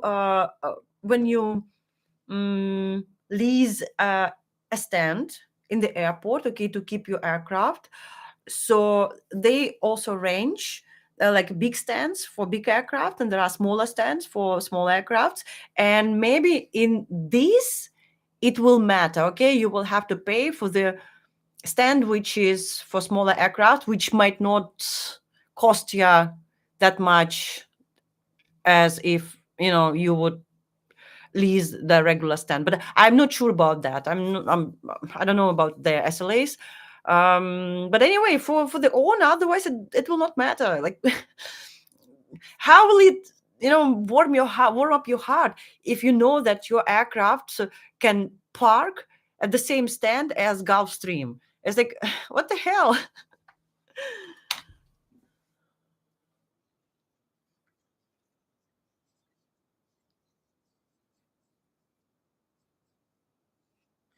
It's expensive anyway. That matters, but I don't see how it will benefit you. Okay, how often will the owner of this aircraft go to some god knows where located airports? Most probably it will be flying between the major airports, or maybe the smaller ones like Gatwick, maybe not the Heathrow, or maybe Liège instead of Brussels, but this is it. Maybe on some like Nice or some smaller airports as well, but and they will have cheaper rates by default. It's not related to the aircraft size. I mean, as I said before, it may be related, yeah, but not directly. I mean, if you rent out GPU, ground power unit, it will cost you anyway. It costs per hour, so it doesn't matter what kind of aircraft, what type of aircraft you operate. It will still cost you. Okay. Steps, it has its own great, yeah, so minus that expense. Water, toilet service, it's still the same rate no matter what. They go by call. You request one truck, like a one time of refill, for example. You pay for one time of refill, one encounter of refill. That's it.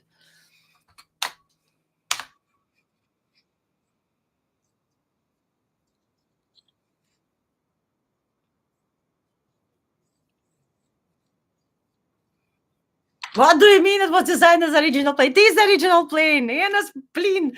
Sorry, guys. This comes. I'm not mad at him. Okay, this is like a general uh, breath.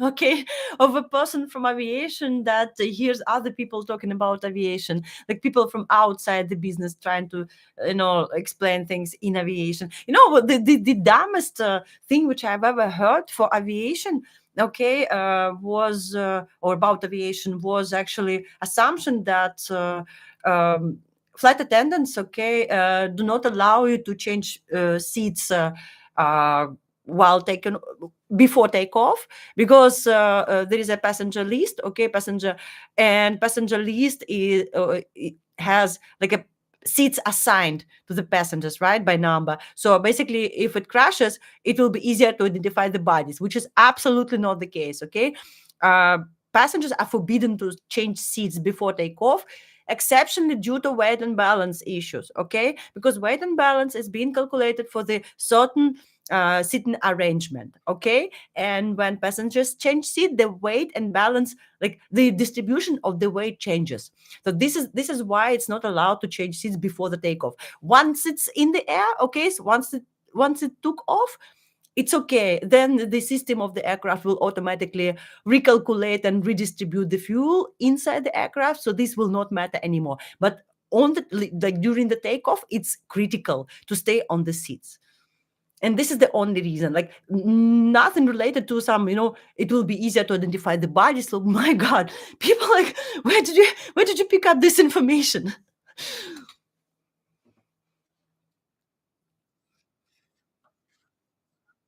Oh, it's long range. See, told you. What they did actually, okay, they cut off the compartment seat, so the space is like in the central. It's called center tank. Okay, central tank. So it's additional tank that you could install for the long range flights. Yeah, that's what it's for.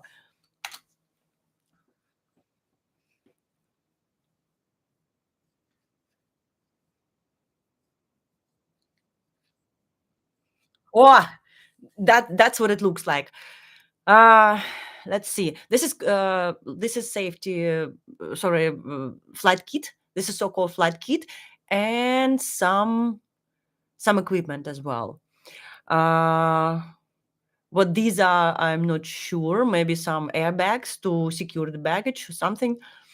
Um, See, these are the fittings which are required to restrain the cargo, to lash it, to prevent it from moving during the takeoff, flight, and landing. And why is this a compartment? Ah, there is no net. See, there's supposed to be a net here between the compartments. They removed it. um, Either they are not using this compartment at all. Yeah, maybe passengers don't normally have this much luggage to store it here, or they just pack it up, so up to the limit. So no, I'm actually, this is related to the weight and balance again. The safety nets and everything, they indicate how much weight is distributed, or in the area, in that area of the aircraft. So this is absolutely must. I don't think they're using this actually. That's my only explanation. Moje девочка. See, this is Catty. Cat, just cruising around, demanding attention.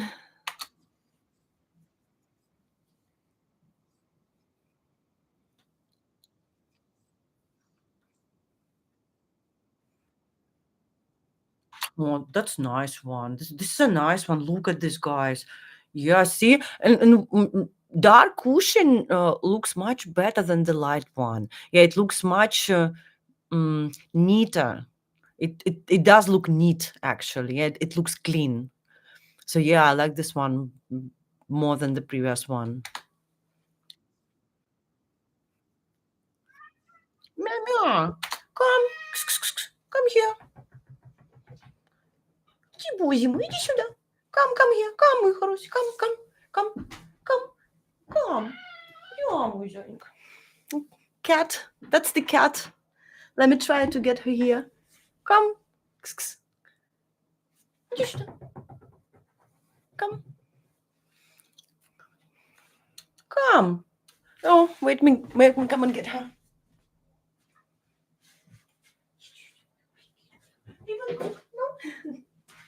No. No, she doesn't want to be on camera. Anyway, she's gonna come over.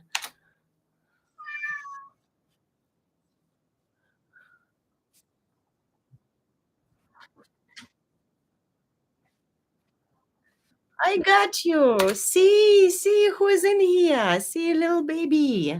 Oh, let me try to show it you to everyone. No, no, no, no, no, no, no, don't scratch, don't scratch. No. Ой, боже мой. Ты мой сладкий. Go.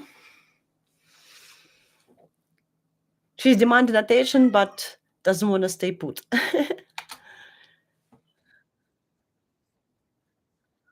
Oh, cool. That's a cool storage area, actually.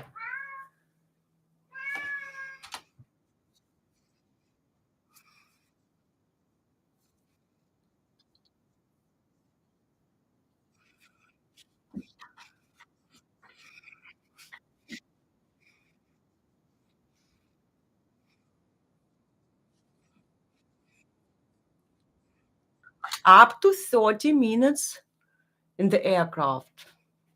Not bad, actually. Not bad at all.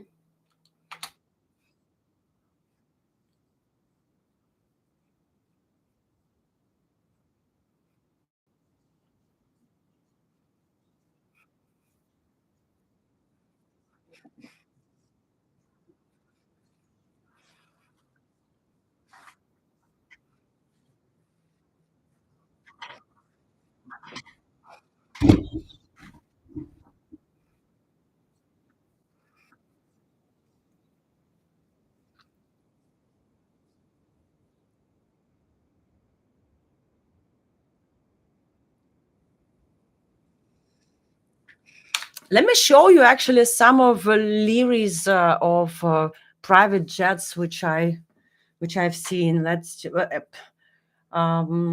say private jet. Uh, I suck at spelling. Okay, livery. Livery. That's oh yeah. See. Wait, let me show you. No, not this one. Private jet. Happy Design Studio. Do they have the portfolio gallery? Private jets. Oh, see, that's interesting.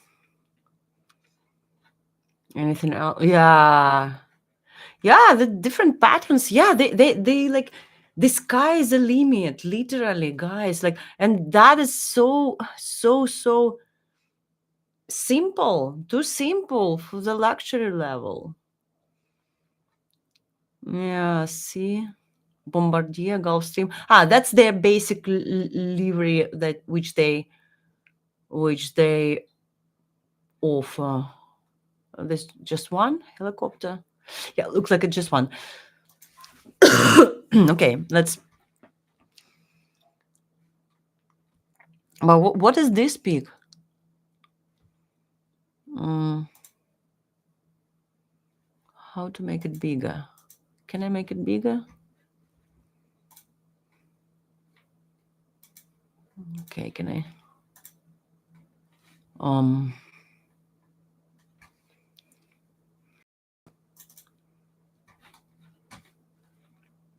No, it's the same. Okay, what do I have? Paint. Yeah. Oh, look at this.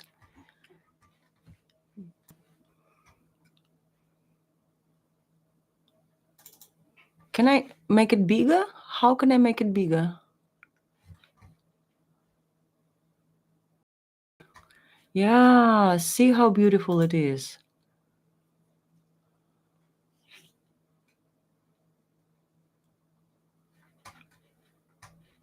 It's not showing. Oh no, it is. We've seen this before. And these, look at these. Some dice. Dices. Yeah, they have some. You see these. Oh my god, this is nice. So bright. This looks like a mini jet, a 7 Airlines. But the the soiled up in in in paint actually. What is this? Yeah, lime green. I see this. Yeah, this one is nice as well. Dylan Meyer. Yeah, one of the coolest G5 liveries I've ever seen in person. Yeah. Once it's loaded, we can appreciate its full beauty.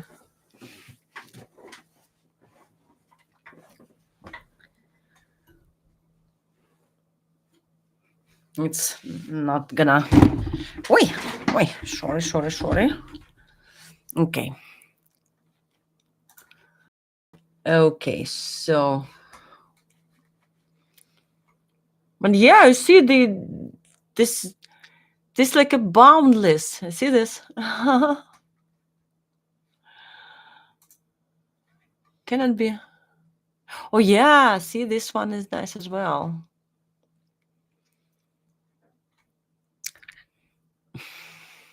See the other interiors. Eh. Oh, there was a series actually of the aircrafts painted as a animal faces. I think that was uh, done by British Airways, and I heard that it almost got them bankrupted. So you can imagine, like repainting this many liveries of their fleet actually almost got them, dragged them penniless. Oh no, I don't. It was either British Airways or some Australian aircraft when they have all those Australian animals painted on the aircrafts. That was also cool. See, like with the feathers, and yeah, this is nice. This is more creative at least. Oh, this is like a lipstick red. I don't know. Arvin Hidat says that this kind of design is a very feminine, very masculine, vice versa. But actually, I find it very attractive. This kind of design, I would actually love to. Yeah, and this is United Kingdom based. Yeah. Yee. Like some art. Oh, I have a Hello Kitty aircraft. Oh, this is nice. Oh, see? Luxury experience, beautiful on the inside. Yeah, that's what private jet is all about. Nah, this is another white, washed out interior of the private aircraft. Nah. Or this is a custom made cabin. Looks like a commercial flight actually. Maybe it's a first class or something. Yeah, this is nice. That's it. That's it. Okay. What are the other liveries we have? Eh. Oh, what is this? Blue one. Duncan Aviation. Okay. Hey, Nico. Who's Nico? is this the is this the aircraft's owner's name? Oh no, there was Nico. Nico. Was this some Austrian airline? Yeah, Nico. Nico. There was a racer, like a auto racer in Formula One, if I'm not mistaken, and his name is Nico. And if I'm again not mistaken, and he had his own airline. And what was this name? Let me Google it. Nico Louden. Lauda. Not sure. Airline, Niki Lauda airline. Yeah, yeah. This guy, yeah, Nikki. His name is Nikki. We used to work with his. Yeah. That's his aircraft. That's his logo. That tail. I recognize that tail. And he had one aircraft that was painted with a some kind of gigantic spider on it, or like a moth. Yeah, and it said Nikki, and probably that was the way how Niki Lauda portrayed himself. But it was absolutely amazing. This was lovely. It was so funny. Yeah. Whoa. Yeah. See this was his logo, and let me try to find that cockroach. Oi, the crash of Lauda. Oh, I know. No. I'm not gonna see it. Not now. Yeah, that's the tail. Yeah, that's the one. You see it? Yeah. They made a collectible out of it. Hey, oh, come on. No. Yeah, that's the one. That is exactly the one. You see, that's the cockroach or a moth. Oh, I will. Rush, I didn't see it, but yeah, okay. Okay, I will. Thank you. Yeah, and see the cockroach. I think yeah, it's not a cockroach. It's a fly, I think. Hey. Hey, I didn't mean to do this. Anyway, sorry about that. So yeah, that's the moth I was talking about. And yeah, another moth. Probably it's the same aircraft. Yeah, I used to fly in DME, and I used to work with it.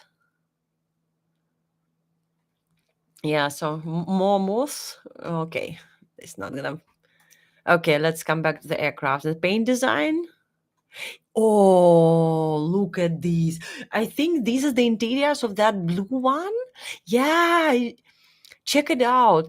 The blue one is I think it's lovely actually. It is. It's busy, okay. It's a busy pattern, but it suits the purpose. I like it. And a vintage mom, I recommend. Okay, fine, I will. Yeah, thank you. And this is the interior. See, that's how you can make an aircraft. That's how you can make it work. You see the yeah, it might be, looking some kitsch a little with this, roses and flowers, but still it works. It stands out from that washed out white beige eggshell bone whatever, yeah, color palette. Yeah, what else do they have? Yeah, I see, that's the fur I was talking about. Yeah. Looks nice while it's new. Okay. Nancy Friedman. Okay, this must be a designer. Okay, yeah, just nice. See, that's how we can make them actually. And what Anis is presenting is like a very, very basic. Now you can see it. Okay, let's go back.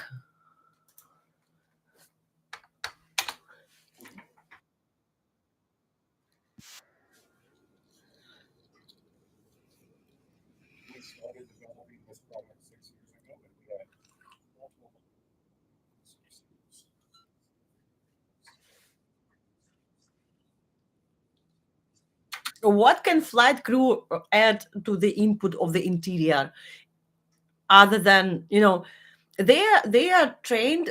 That's again my personal opinion. Okay, they are trained to be able to service any type of aircraft, okay, and a specific type of aircraft. So how can they, contribute to the interior design or exterior design?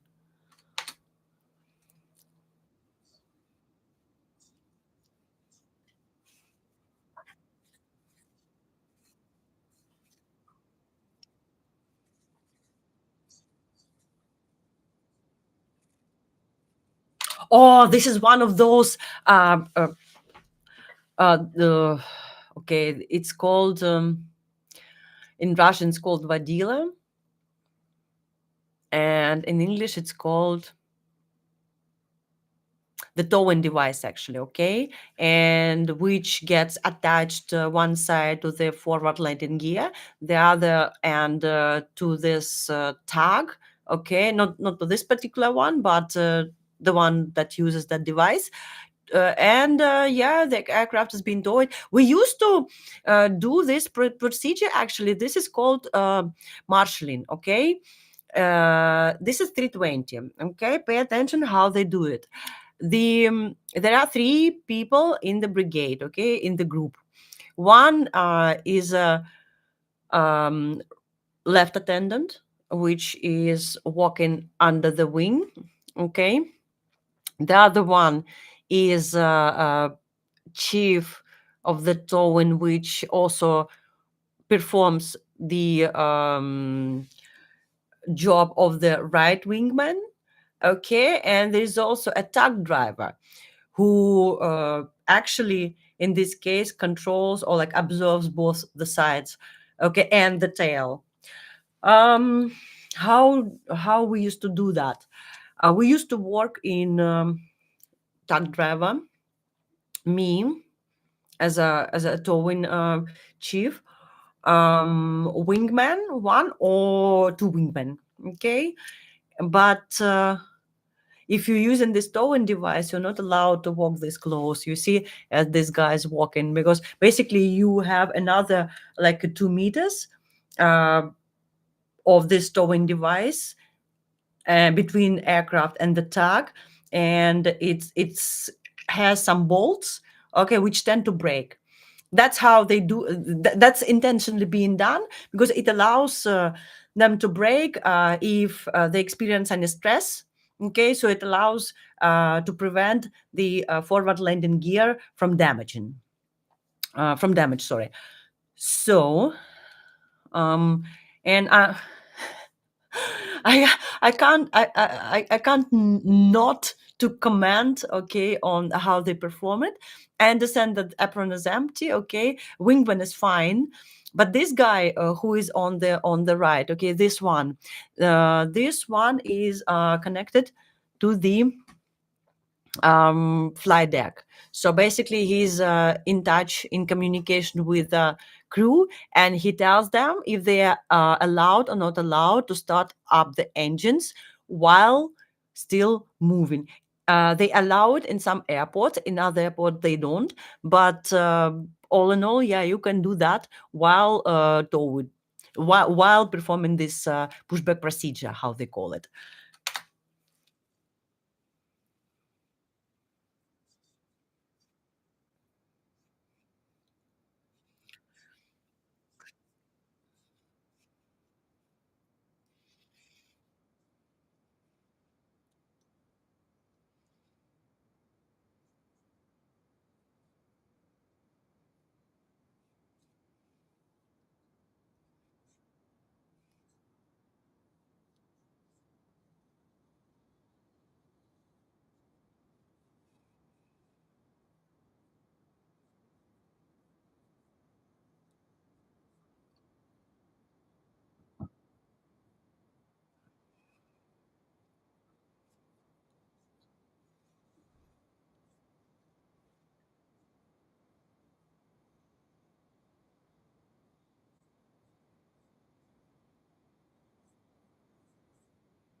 Why?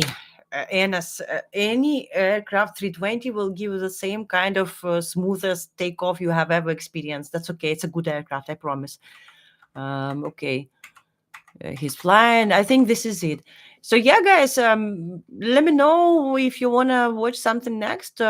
If not, let's just, oh, how would you like to see how this guy does the room tour, not the room tour but the house tour.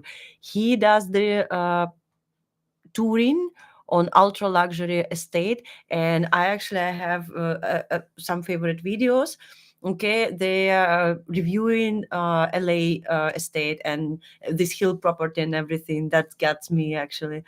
That got me overexcited, to be honest. I don't know why. I just love watching this. And you know what, he was actually either this guy or there are some other one were touring that house where unfortunate not unfortunate event, but where the massacre of Sharon Tate and her guests took place. Okay, that was on Ciela Drive 1050. Now the address has slightly changed, but the plot is still there. Okay, they made another construction, another structure on it, another house, and they were touring it. Actually, it now has like some amazing water features, and if you want, we can watch it too. Because to me actually that looked very very weird, because the new construction, the new house actually had a lot of furniture, a lot of things, that looked out of place. Okay, and like out of time. I mean, they were like from 50s. Even Arvin like noticed that. He mentioned that these things, that furniture actually looks like from 60s, but not from the nicest ones. Okay, that was like from your, I don't know, second grandma cupboard, or something like that. So if you want, we can watch it. I think that's beautifully weird. Okay, Ines. Michael Jordan. I don't know why it's not in English. I'll make it in English next time so everyone could enjoy it, I promise. See? Oh, they have like let me, a room, like a house. Cielo Drive 1060. I think that it has like a 1060. Yeah, see.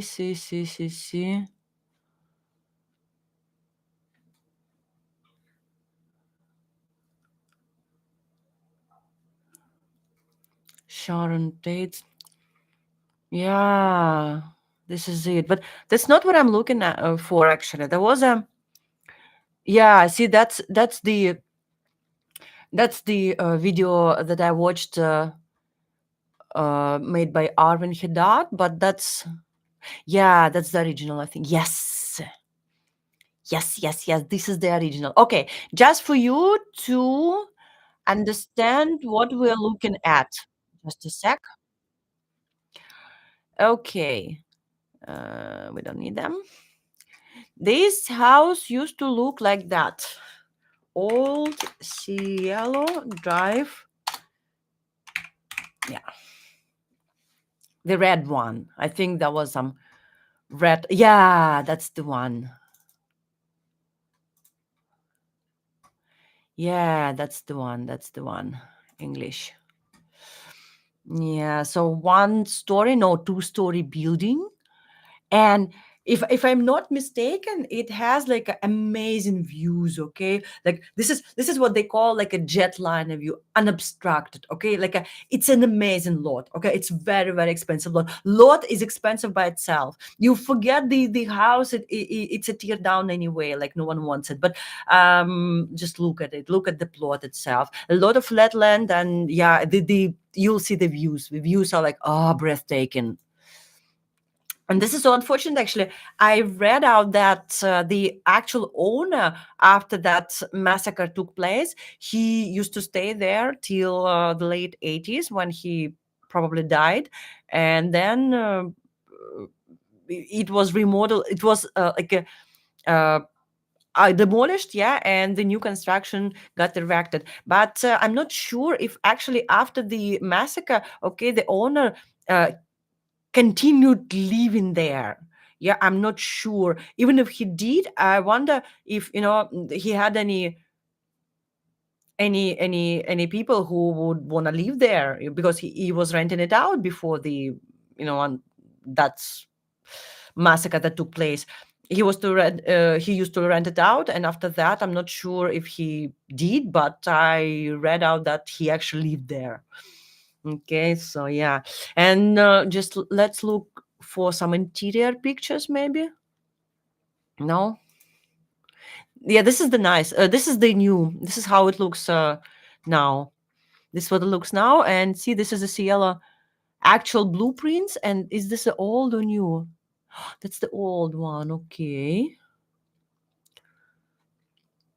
Yeah. Oh. Uh. Yeah. This. That's what it looked like. Okay. Yeah. Yeah. Vintage mom. Yes. Yes. Yes. Exactly. That's. Yeah. That's what I'm talking about. Oh wow! Your father used to be a fan, or is he still a fan of Niki Lauda? That's cute. I honestly, I was so ignorant when I started working at the airport. I first knew his name only when I see it on the aircraft, like printed on the aircraft. That's how ignorant I was. So yeah, that's yeah. This is the new one. That's the old one, I think. But anyway, yeah. See, that's.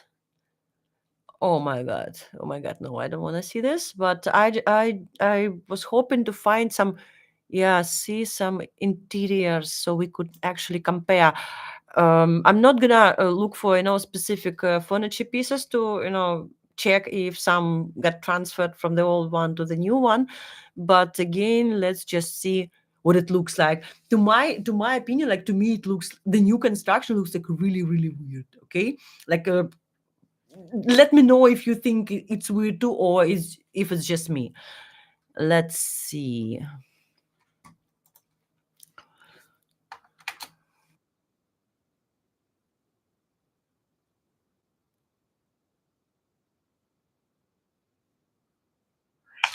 That's what I heard. They kept the lot. Okay, they demolished the old construction, like to the grounds. Okay, and they built completely new one on the different spot. Okay, but on the same lot. That is why, although the lot is the same, address had changed. But that's all I know about it. If you know more, like let me know. Let's explore it together.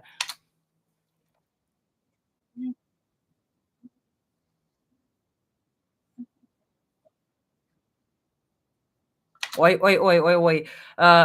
Knowing, knowing what kind of house or what kind of lot that is, yeah, what kind of history it has, I would, you know, his words now have different perception. But I'm not saying that he's saying something wrong. It's just we just know the whole story, right? That's why it feels weird. And again, guys, we're watching commercial, yeah, of something that we know the history of, right? So let's see what it looks like now. And then some. That's what they made. That's what they built. Yeah, I remember there's like a nightclub, and I wonder how, um, like, I wonder what the old one had. Yeah, because this one, the new house has nightclub, it has spa section, it has a gym, it has like different features. But I wonder what the old construction was like. Again, you will see the views, you will see all these. These are like absolutely amazing. But I would really, really be interested.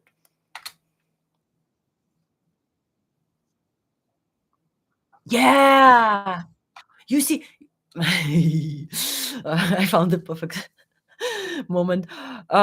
Yeah, the views, as I said, like a breathtaking. Seriously, and is this some pet animal which you're gonna have along with this house? Does it come with the house? That's nice.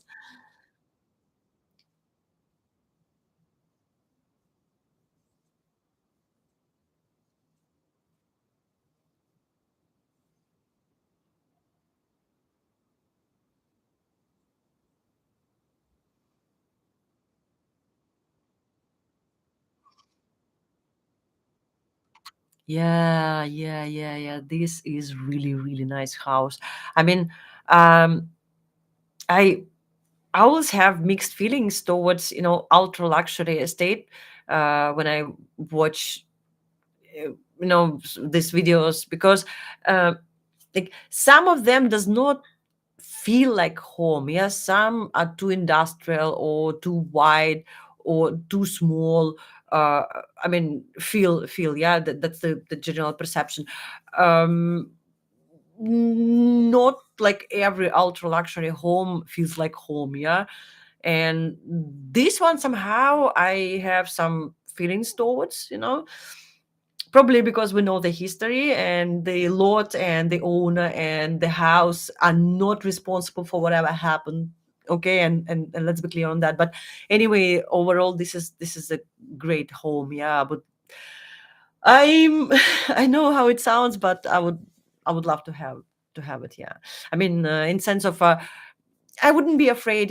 Or let me share some facts about this place. Okay, from what I heard, this particular area, okay, they have no cell signal. Okay, at least what I heard here is like a real problem. Yeah, and the bizarre, like, fact about this, that massacre that happened back then. Okay, they, if you remember, they cut off all the telephone wires, so you know help could not be called. But here, even if they had cell phones, they probably would not have much of a signal. So it's a really, really weird place.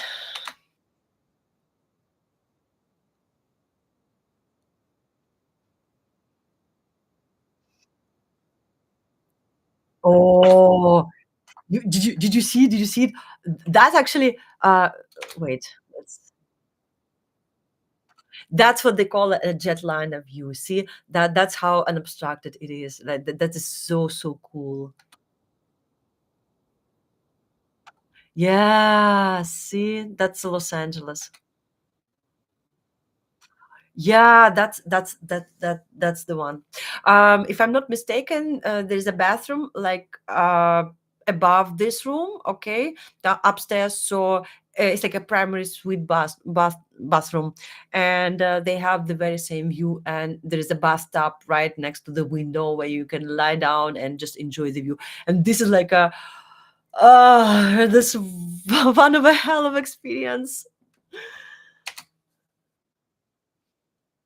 And yes, please don't get me wrong. I'm not excited about the price, okay, or the, like, something like that. It's not the money that gets me excited. That's that's the nature of it. Okay, this is so cool. Let's see, the home, like, hill property is like a. I don't know. I fell in love when I came to know that these kind of things even exist. Okay, because you can have, like, the house, the villa, okay, and you can see all these majestic views, all these sunsets and sundowns, and all the different colors. And I watched some pictures on the internet, and the LA, like, sunsets and sundowns, absolutely amazing. Just look, I'll show you some. I'll show you some, like, LA best views at night. At night, yeah. City. Yeah, see the colors. The colors absolutely amazing.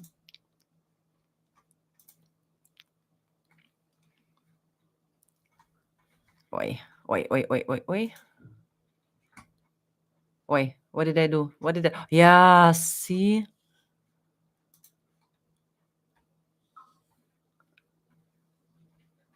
see. This is nice.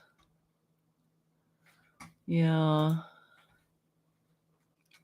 Ozzy Osbourne has that Sony all the way tonight, and I was actually wondering, like, what's the thing with all the late tonight? And well, this maybe. Yeah. But no, I'm looking for a nighttime photos. Actually, they are much. They're much. Have much character. Hey, Miss Dawn. Yeah. Hey, have a nice evening. Thank you for the company. Yeah, enjoy. Bye. See you again. Meow. Thanks for coming. Meow. Yeah. See this. The red one.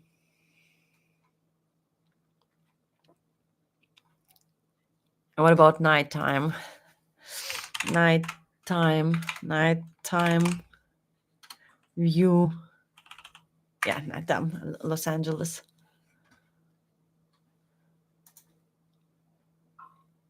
Uh, no.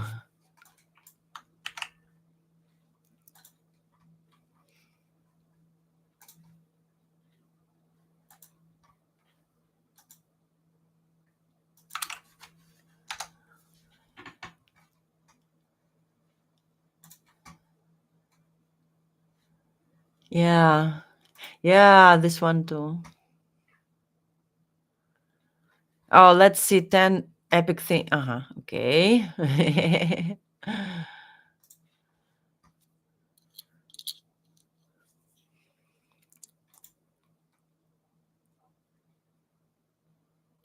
That's nice. But this is not what I'm actually looking for. Los Angeles hillside property. Hollywood Hills. View comes with a price, yeah. No, thank you. But yeah, but mostly this. It's an amazing view. I mean, I like it so much. I have I have some kind of view out of my window as well. I will show you next time. But yeah, I mean, I adore this. I do.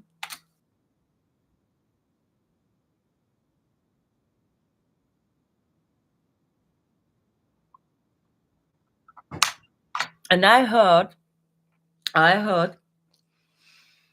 this was one of the lots, okay, which have like more flat land than the other one. So this one is overall is a very very good lot. I think that's the reason why they trying to resell it, remodel it, yeah, restructure and resell it, because it's a really decent one. Yeah.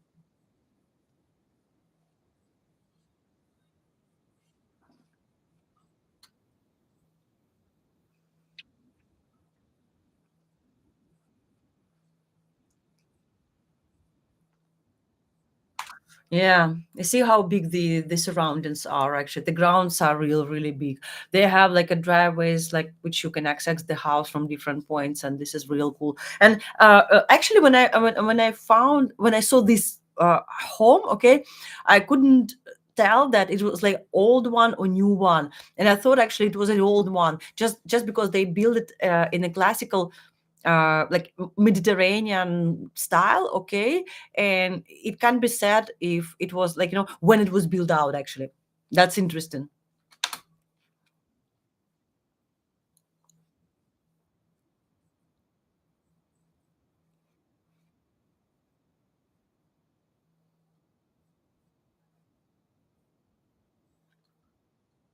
Yeah, but probably also the old construction used to be much smaller, and they'll just build up this mega mansion, okay, with all these water features and everything on the grounds. Yeah, because the old construction looked much simpler, for sure.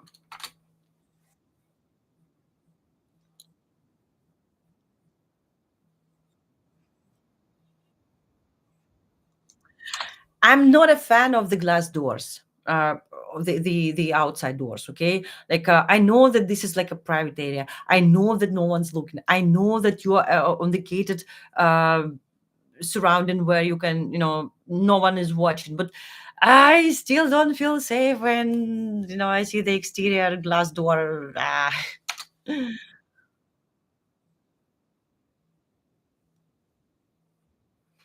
Why echo? Do you hear it echoing? That's what I hate about these places. If it echoes, I feel that I'm in some foyer of the like company which is about to hire me. All this marble and come on, who has who wants marble for their floors? That's another thing which I don't understand. Okay, Arvin Hidat, he tells that marble on the floor or tile on the floor is like a very outdated. Okay, and we saw it a lot on the Middle East, where they have homes like untiled, entirely. So they are echoing, they are slippery, they are cold as hell. Okay, cold as ice in this case, and yeah, absolutely unattractive and absolutely uncomfortable. But here, as like I can assume, all floors are heated up. But again, slippery problem remains.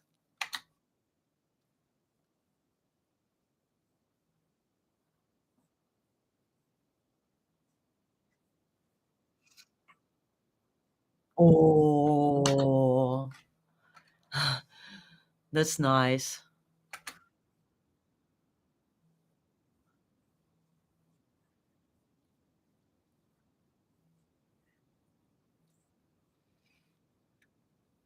Oi, is it dripping?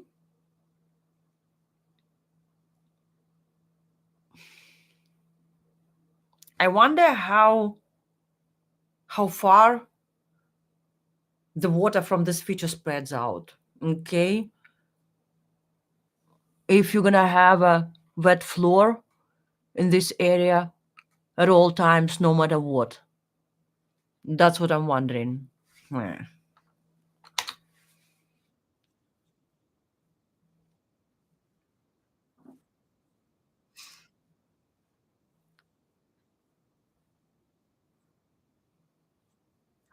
That's what I'm talking about. That's exactly what I'm talking. Look at this room, okay? First of all, it has like lots of wood, right? And some of these interior pieces, okay, some of these furniture pieces, like pay attention to them. They're like from different time, okay, different space and different time. Because I remind you guys, construction is new, okay? So it was like remodeled like pretty recently, and it looks like a cabinet. No, no, not a cabinet. It's not the proper word. It's like a workplace, or I don't know. It does not look new to me.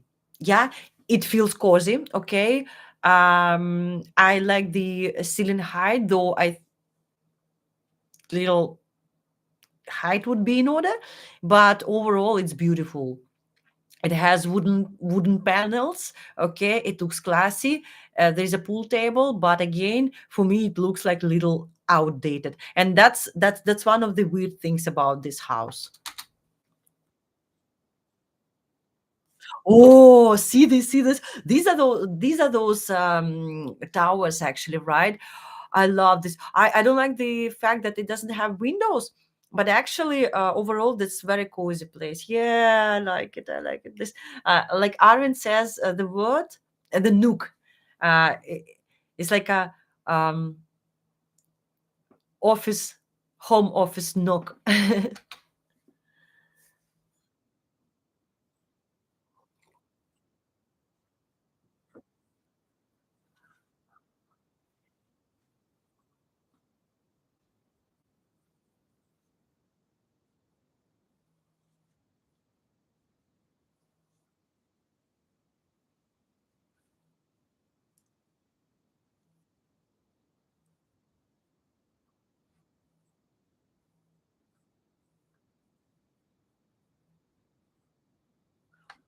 Oh, see the drum, the grand piano. Look at the floors, actually.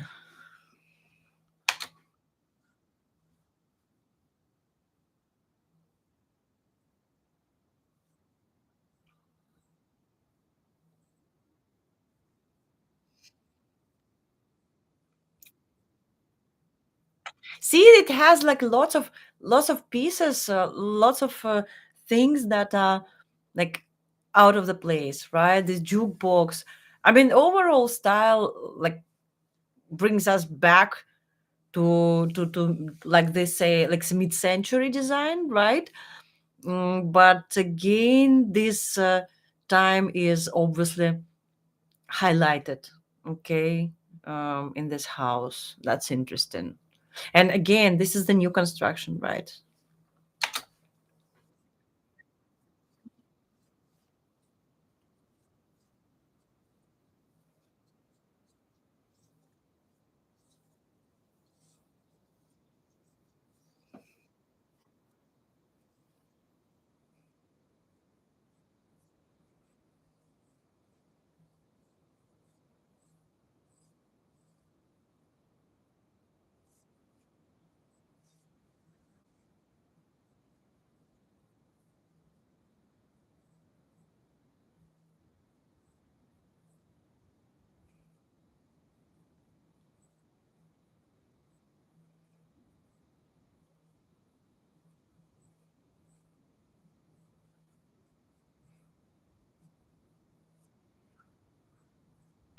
Andalusian architecture is defined by the Roman and Islamic legacy. These cultures have left their mark through vaulted ceilings, pebbled courtyards, painted tiles, water features, and century old stone walls. Hmm.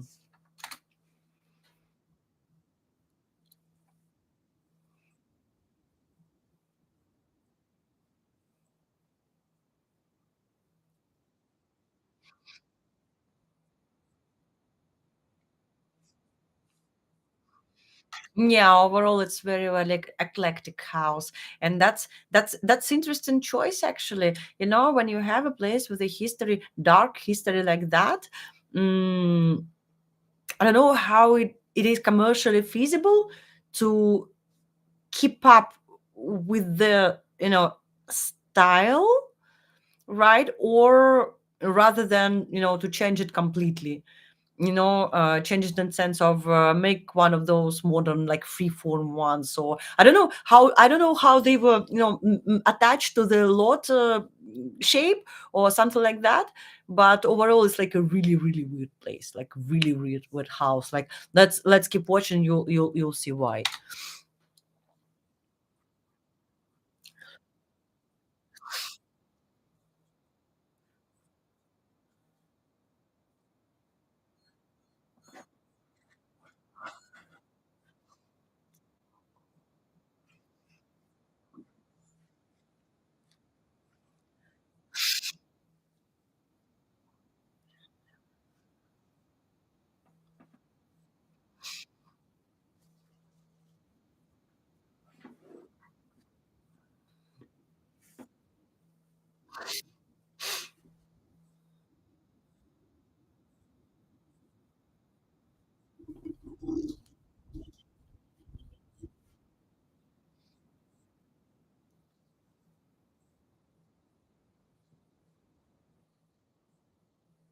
Oh, see those views.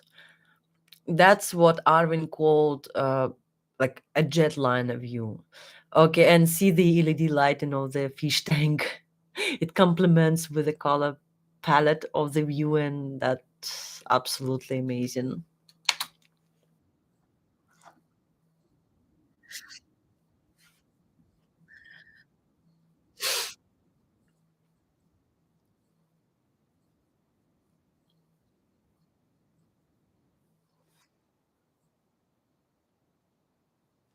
3.6 acre lot. How big is it in meters? What did he say? 3.6? 3.6 acre lot, okay. 3 3.6 acre lot. 2 square meters. Okay. And what are these sides?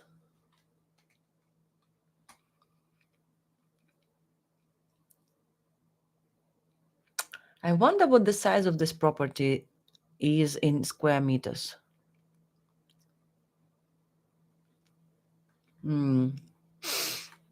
Let's see. 21 square feet, 3 acre lot. 3 acre lot. What dimensions can it have? Or how big?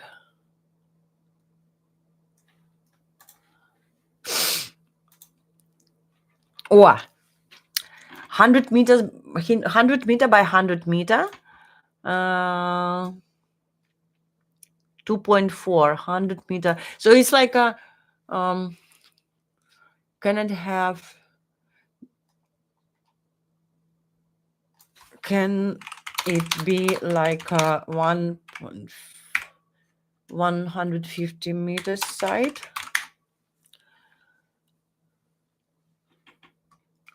Aha. Yeah, see, we guessed it right. So it's about 150 to 150.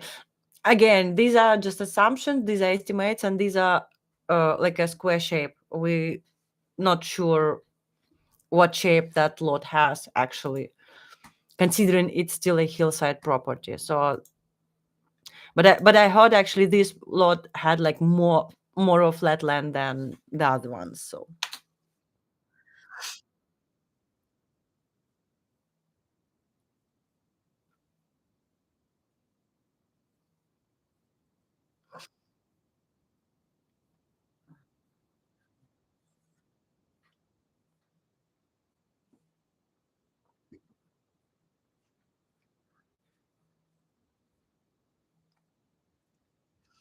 oh, the view.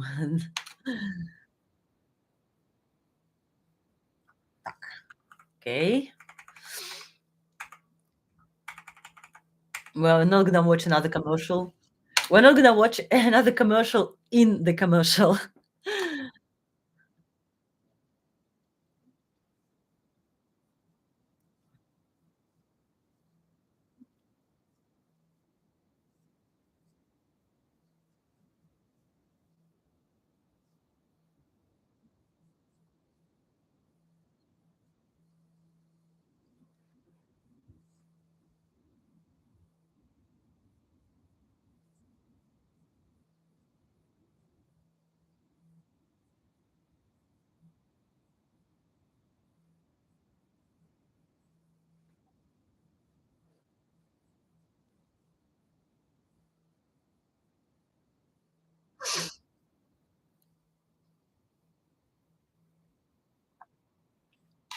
Are these artificial? The flowers, the water flowers? Yeah, I think these are water features. Yeah.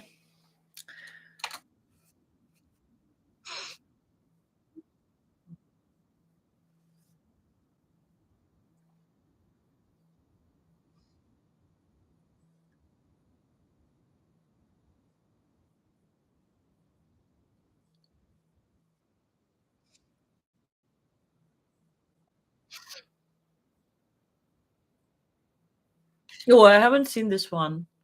Need to watch it. This looks like this house, which he's presenting now, has a lot of characters. So would really love to see it.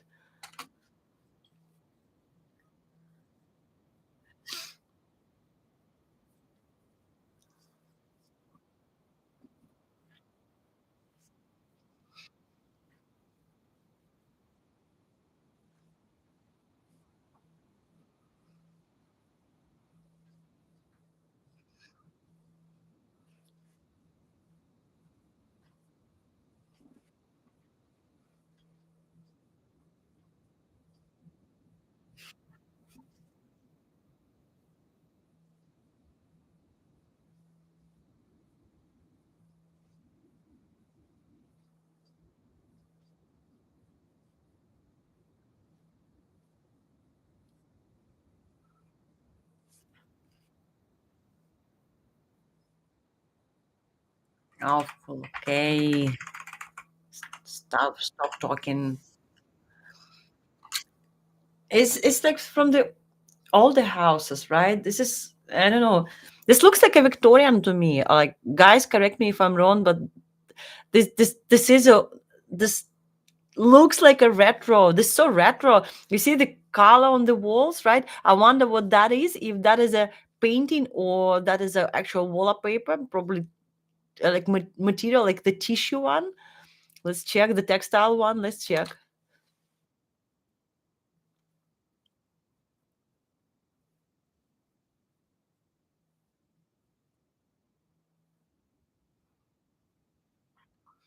Oh my god.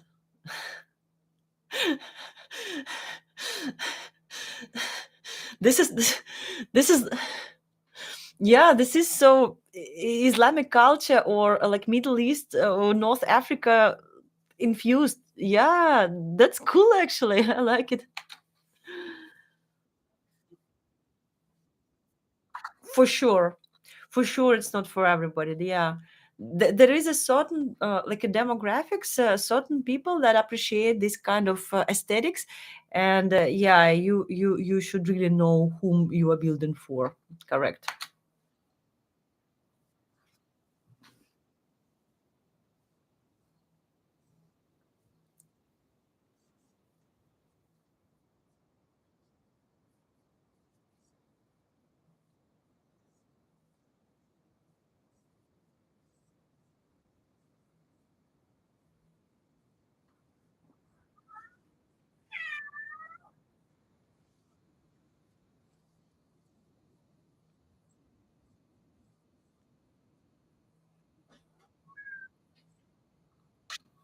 Come here. Cat wants attention. Come here. Come here. Come here, baby. Come here. Come here, Mom. Come here. Come. She's shy. Come here. Oi, oi, oi. Come, baby. Come, my baby. Baby, we have a baby here. We have a baby cat. Yeah, baby cat. Look at this baby. Look at this baby. She demanded attention. Now she's here. The wild animal. She scratched me yesterday. Yeah, wild animal.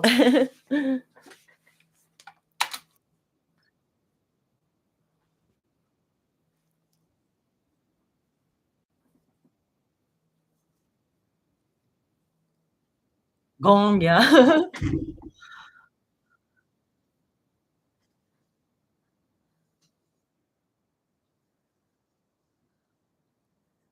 You see that's what I'm talking about. This place is so weird. It has like lots of stuff like out of the place.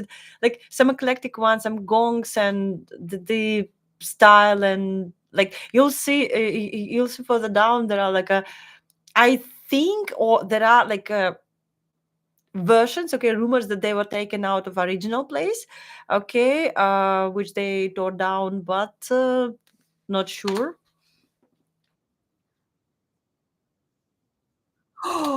Oh, I know what we're gonna see next. There is another house which is called the Franklin House. Okay, Franklin House was the one where that George Hodel was residing in the 40s. Okay, the one that's the guy who was associated with that Black Dahlia. But okay, I'm not gonna give out all the secrets. Okay, we will just watch that house tour that because that house is like over the roof, like through the roof. Okay, like it has some occultic meaning. And yeah, that one is absolutely amazing. We're gonna have to watch it.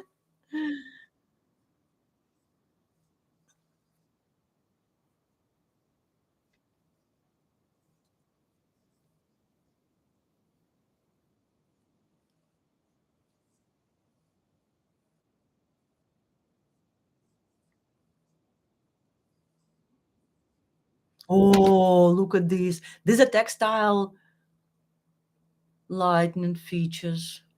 Yeah, this is nice. It looks like a mushroom, right? Like a downside of the mushroom with all these tiny little membranes, you know.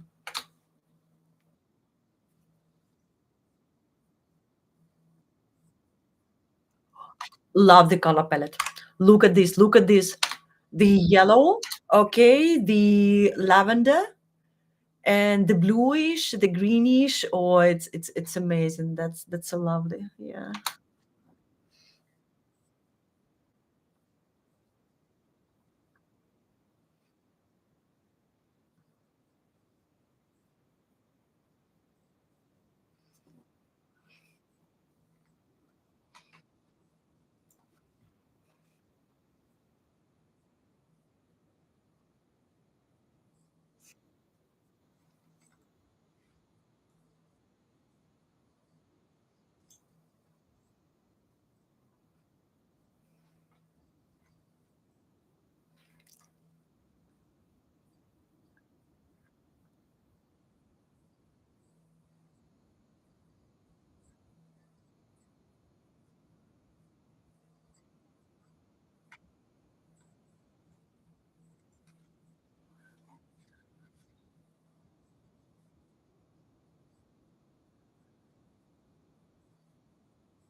Nice. Nice, nice. Again, so retro, right? So retro. Yeah. Oh my God.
Generic username said 60 million of space. Yeah, that's all about it. But just because, just if you didn't catch it, okay, this is the very lot, okay, where that massacre of Sharon Tate and her guests took place, okay, back in the 60s.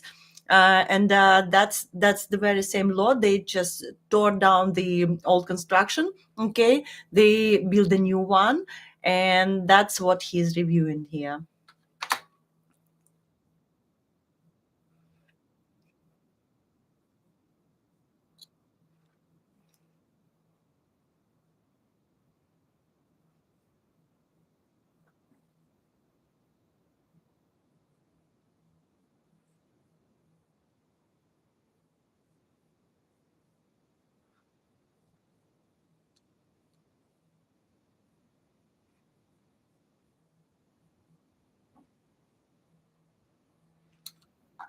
Yep, that's Beverly Hills, right? That's that area. And I was interested actually where the Franklin House is, and Franklin House is Beverly Hills, but on the other side of them. So we have like a the whole the whole area covered by mysterious houses.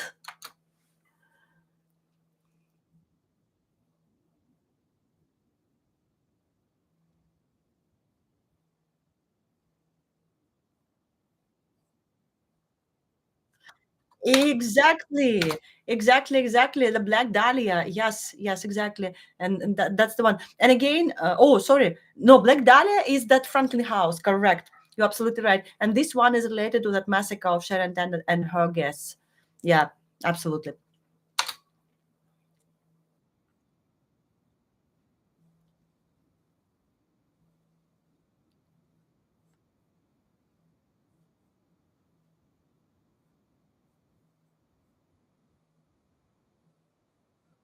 But again, guys, the whole house is so retro, right? Um, Probably the developer could, try to play safe. I mean, try to build up the house, which is going to be liked by all demographics, right? By all the age ranges. And I, I'm out of versions. Let me know what you think.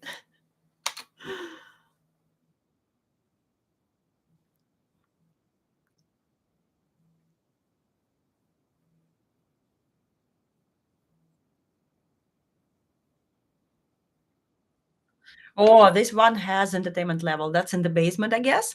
And it has a nightclub, this bar area, and a spa section, and something else.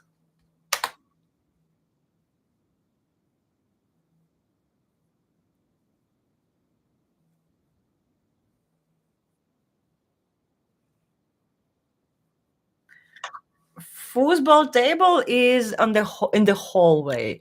So basically, this is not like a entertainment area, right? Like this particular one, right? This is just a hallway to get from one room into the other one, and they happen to have a foosball table on the way. I don't know, maybe they didn't have a proper space for it, but okay.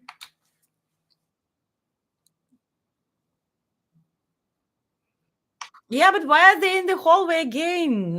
Why didn't they have like it's like a 60 million house? Yeah, why didn't they have a proper room for the arcade games? These are so cool. These are retro ones. This is the that again that retro features retro things that belong to this house. It makes it absolutely amazing.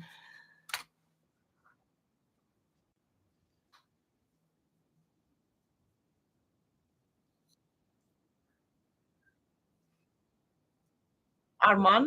That's some new guy. He had Mikey, he had Cody, and this is Arman, the third guy, the third cameraman. Yeah, the corridor, exactly. That's not the proper place to place your arcade machines, right? Because these are so retro. These are so cool. They look cool, and they deserve definitely much decent, more decent space and place and everything to show them off. Yeah, Elvis. I wonder what you need to do in that arcade. Like open the door and do what? Probably it's one of those machines where you just ping pong the little ball, like between the odds, trying to get it to the hole or not to get it to the hole.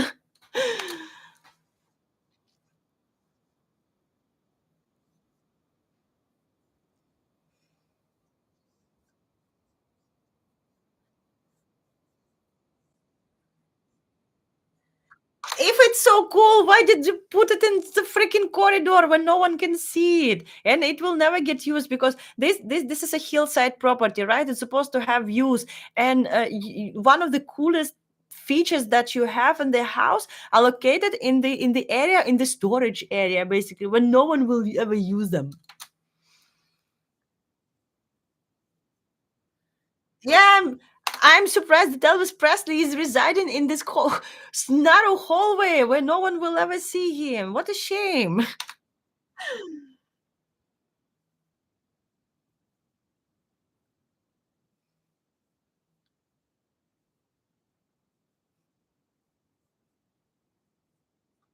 Oh yeah, and this one also has a photo booth. Check it out.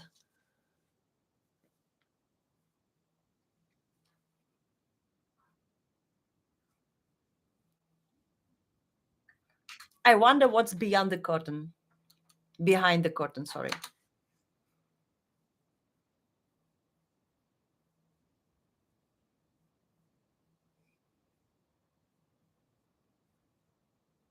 This one looks like a cruise ship actually. Yeah, I got it. This whole house actually looks like a cruise ship. Apologies, not like a yacht, okay, but like a cruise ship. The grand, the huge cruise ship. Not to say Titanic.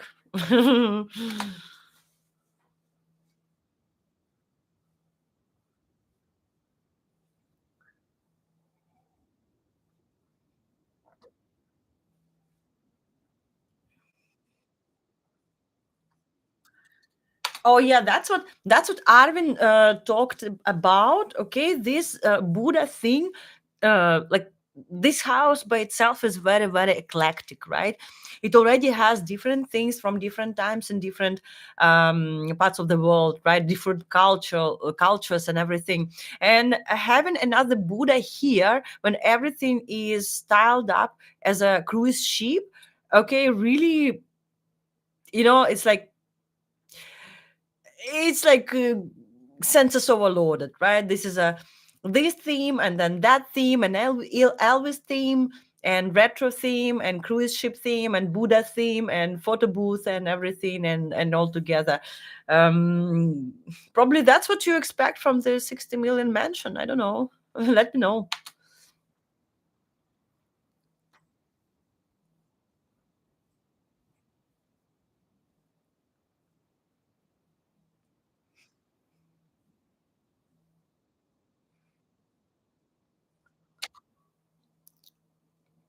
Purple.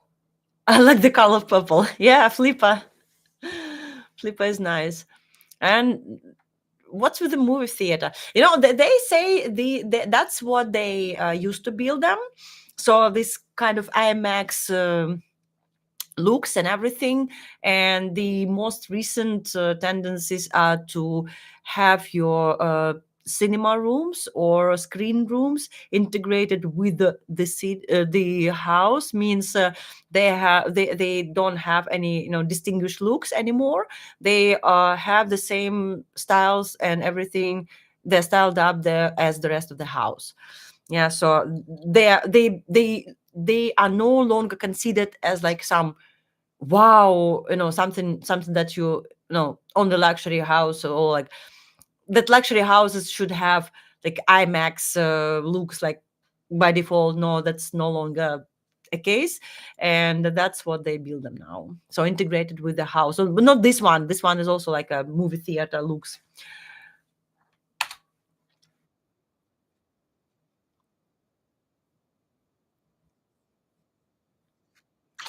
Hey, vintage mom, hello. Yeah, and thanks for coming. And yeah, please have a nice evening. Thanks again.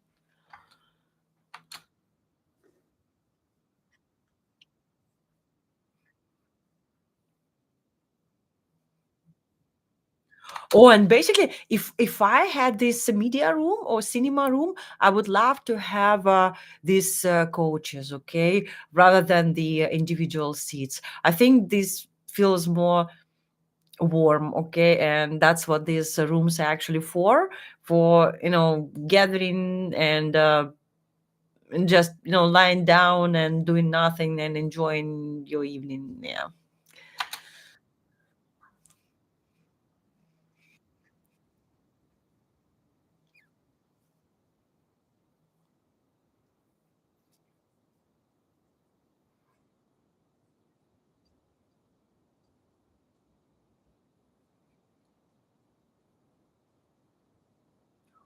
That's the bathtub I was talking about.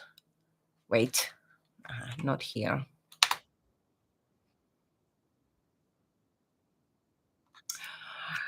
Uh,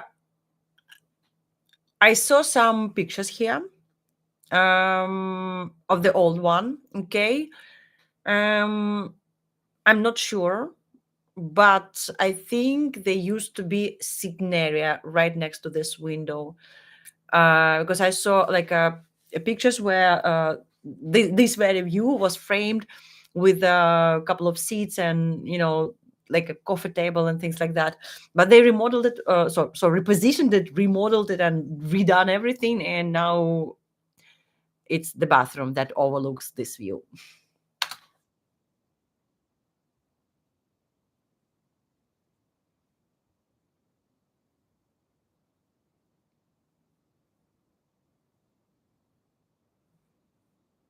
And it's echoing.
This bedroom is Elvis themed.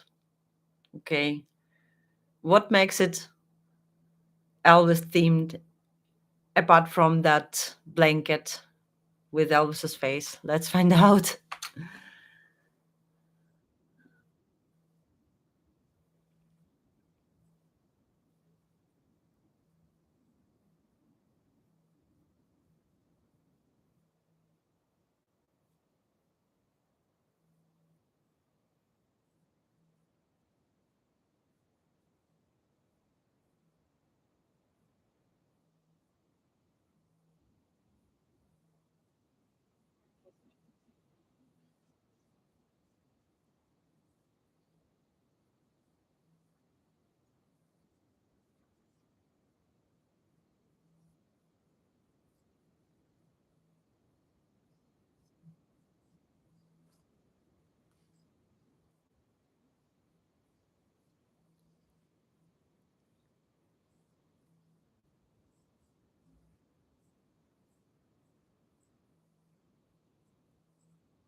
Yeah, exactly, man. Like corridors and Elvis. The recipe for success, right? And 60 million, right?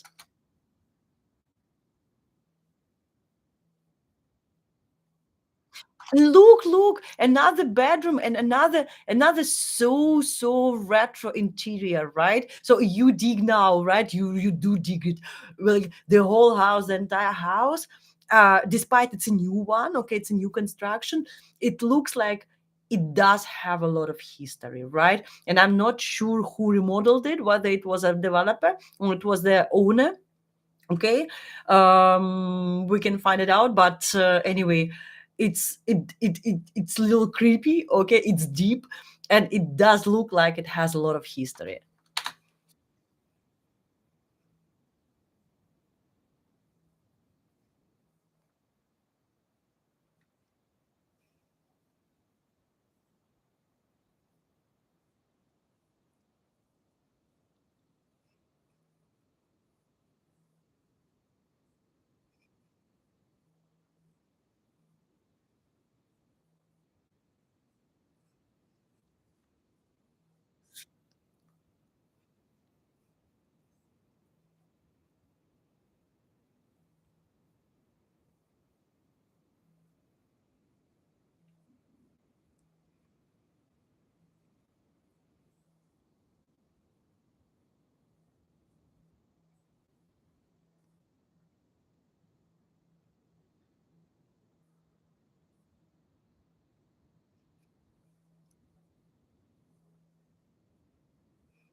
I wonder if there is an elevator.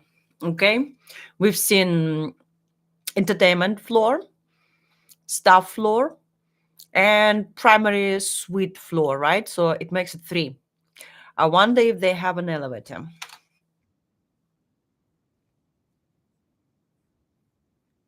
Hey, Buddhas again. Is it Elvis themed? Is it Buddha themed? Is it a old Hollywood theme? Is it a cruise ship theme? What is this? 60 million. I want to know what I'm paying for.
Yeah. This is a little bit of this is go girls that in the nightclubs, right? So they have this cages or the glass the construction that they dance inside. Okay, and that is one of them.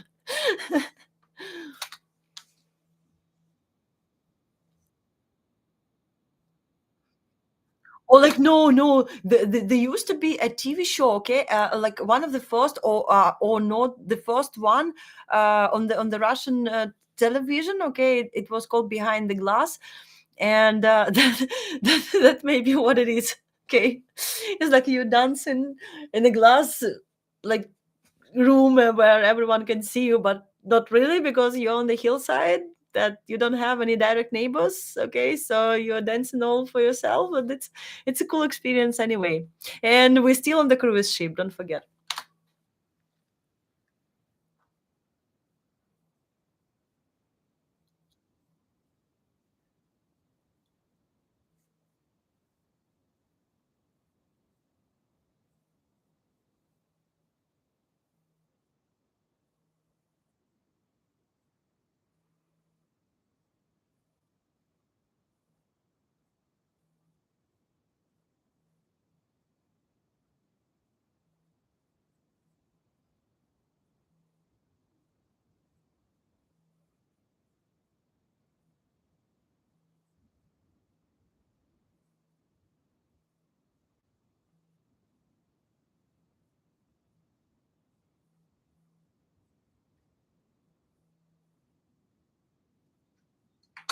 Yes, that's what I was talking about. That's exactly what I was talking about. Look at this. This is a jetliner view and the bathtub. So yeah, that's a nice one.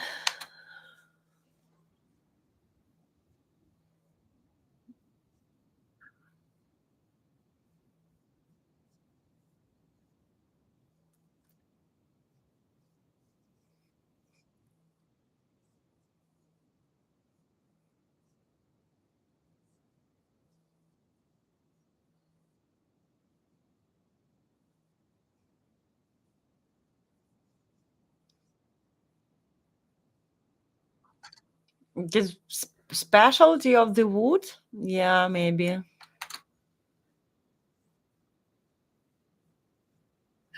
That's the one. That's the one. See, if I'm not mistaken, okay, um, there was a pool where it is now, okay, but since there was a two-story building, okay, they used to have a direct access to it. I'm like that is if I'm not like confusing anything, and I could be. So like now they left the water feature where it was before, and like rearranged the grounds.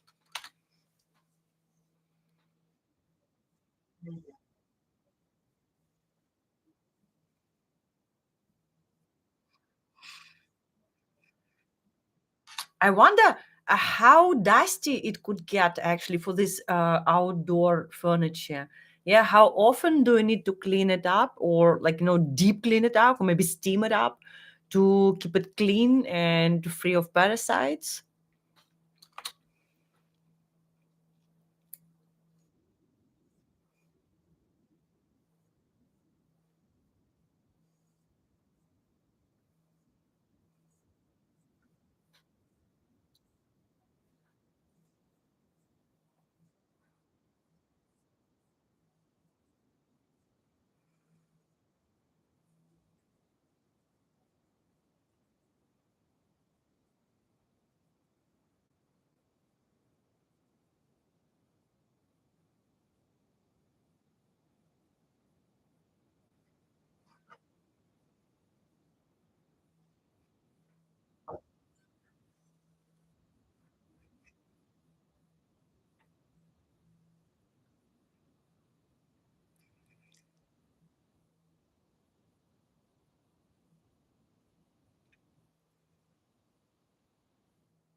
Colin or Arman, hey, get your guys straight.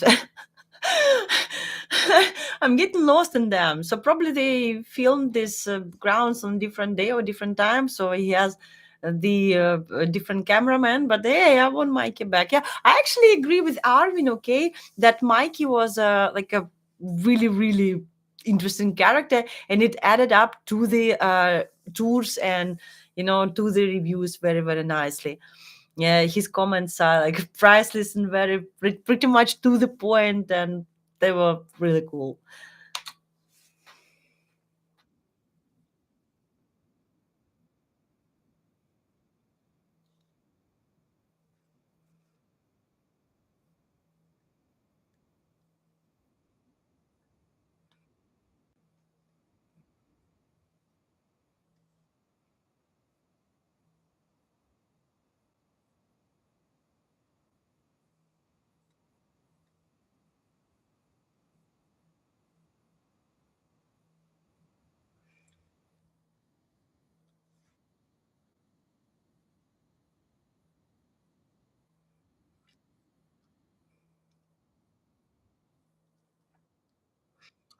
I wonder if this is a natural grass. I heard that like lots of houses that don't have a a lot of flat land, okay, and they're all like decked up.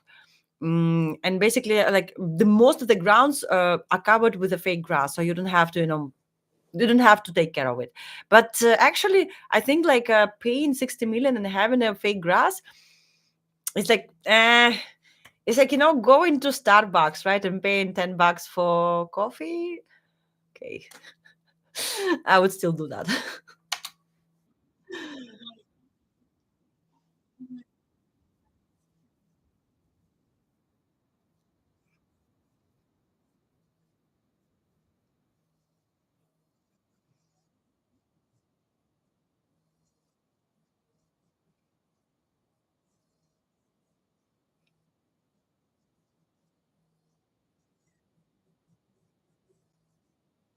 Yeah, but what are you gonna do with it? It's so it has a distinct character. The house itself has a character, right? I don't think any renovation without like tearing it to the ground is passable at this point.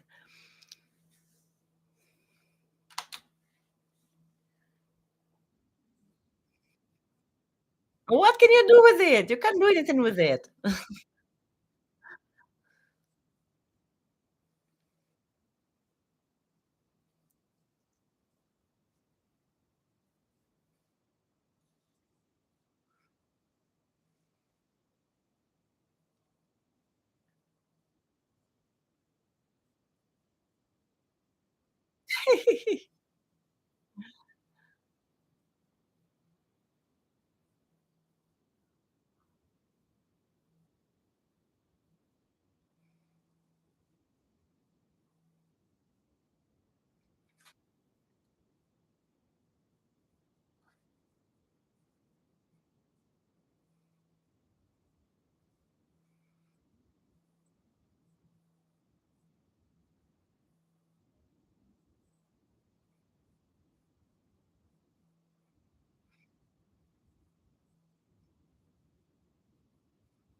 That's all your pet animals. You're gonna have to feed them. You know that, right? All the fish tanks have to be fed, and this one as well, and those little sharks too. They want to be fed.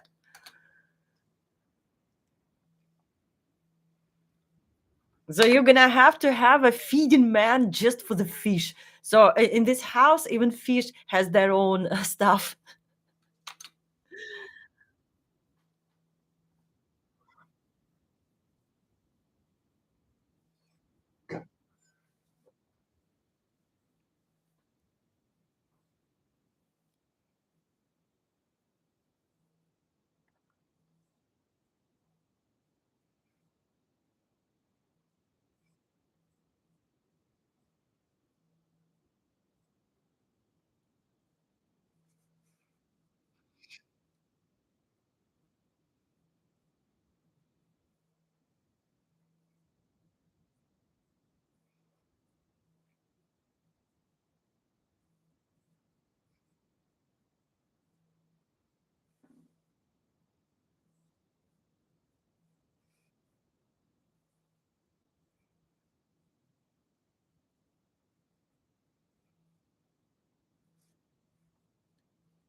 Okay, and I see there are only two people watching, and I'm so grateful you came, guys. I think we're gonna wrap it up for now, but I think I'm not gonna sleep tonight. And if you feel like coming again, I'm gonna be streaming.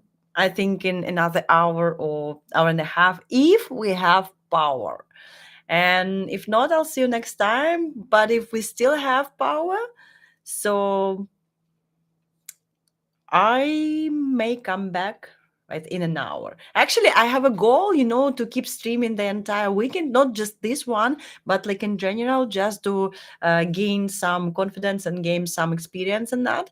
So I would love to see you again. And yeah, thanks for coming and thanks for keeping me company. And I'll see you next time, guys. Thank you so much.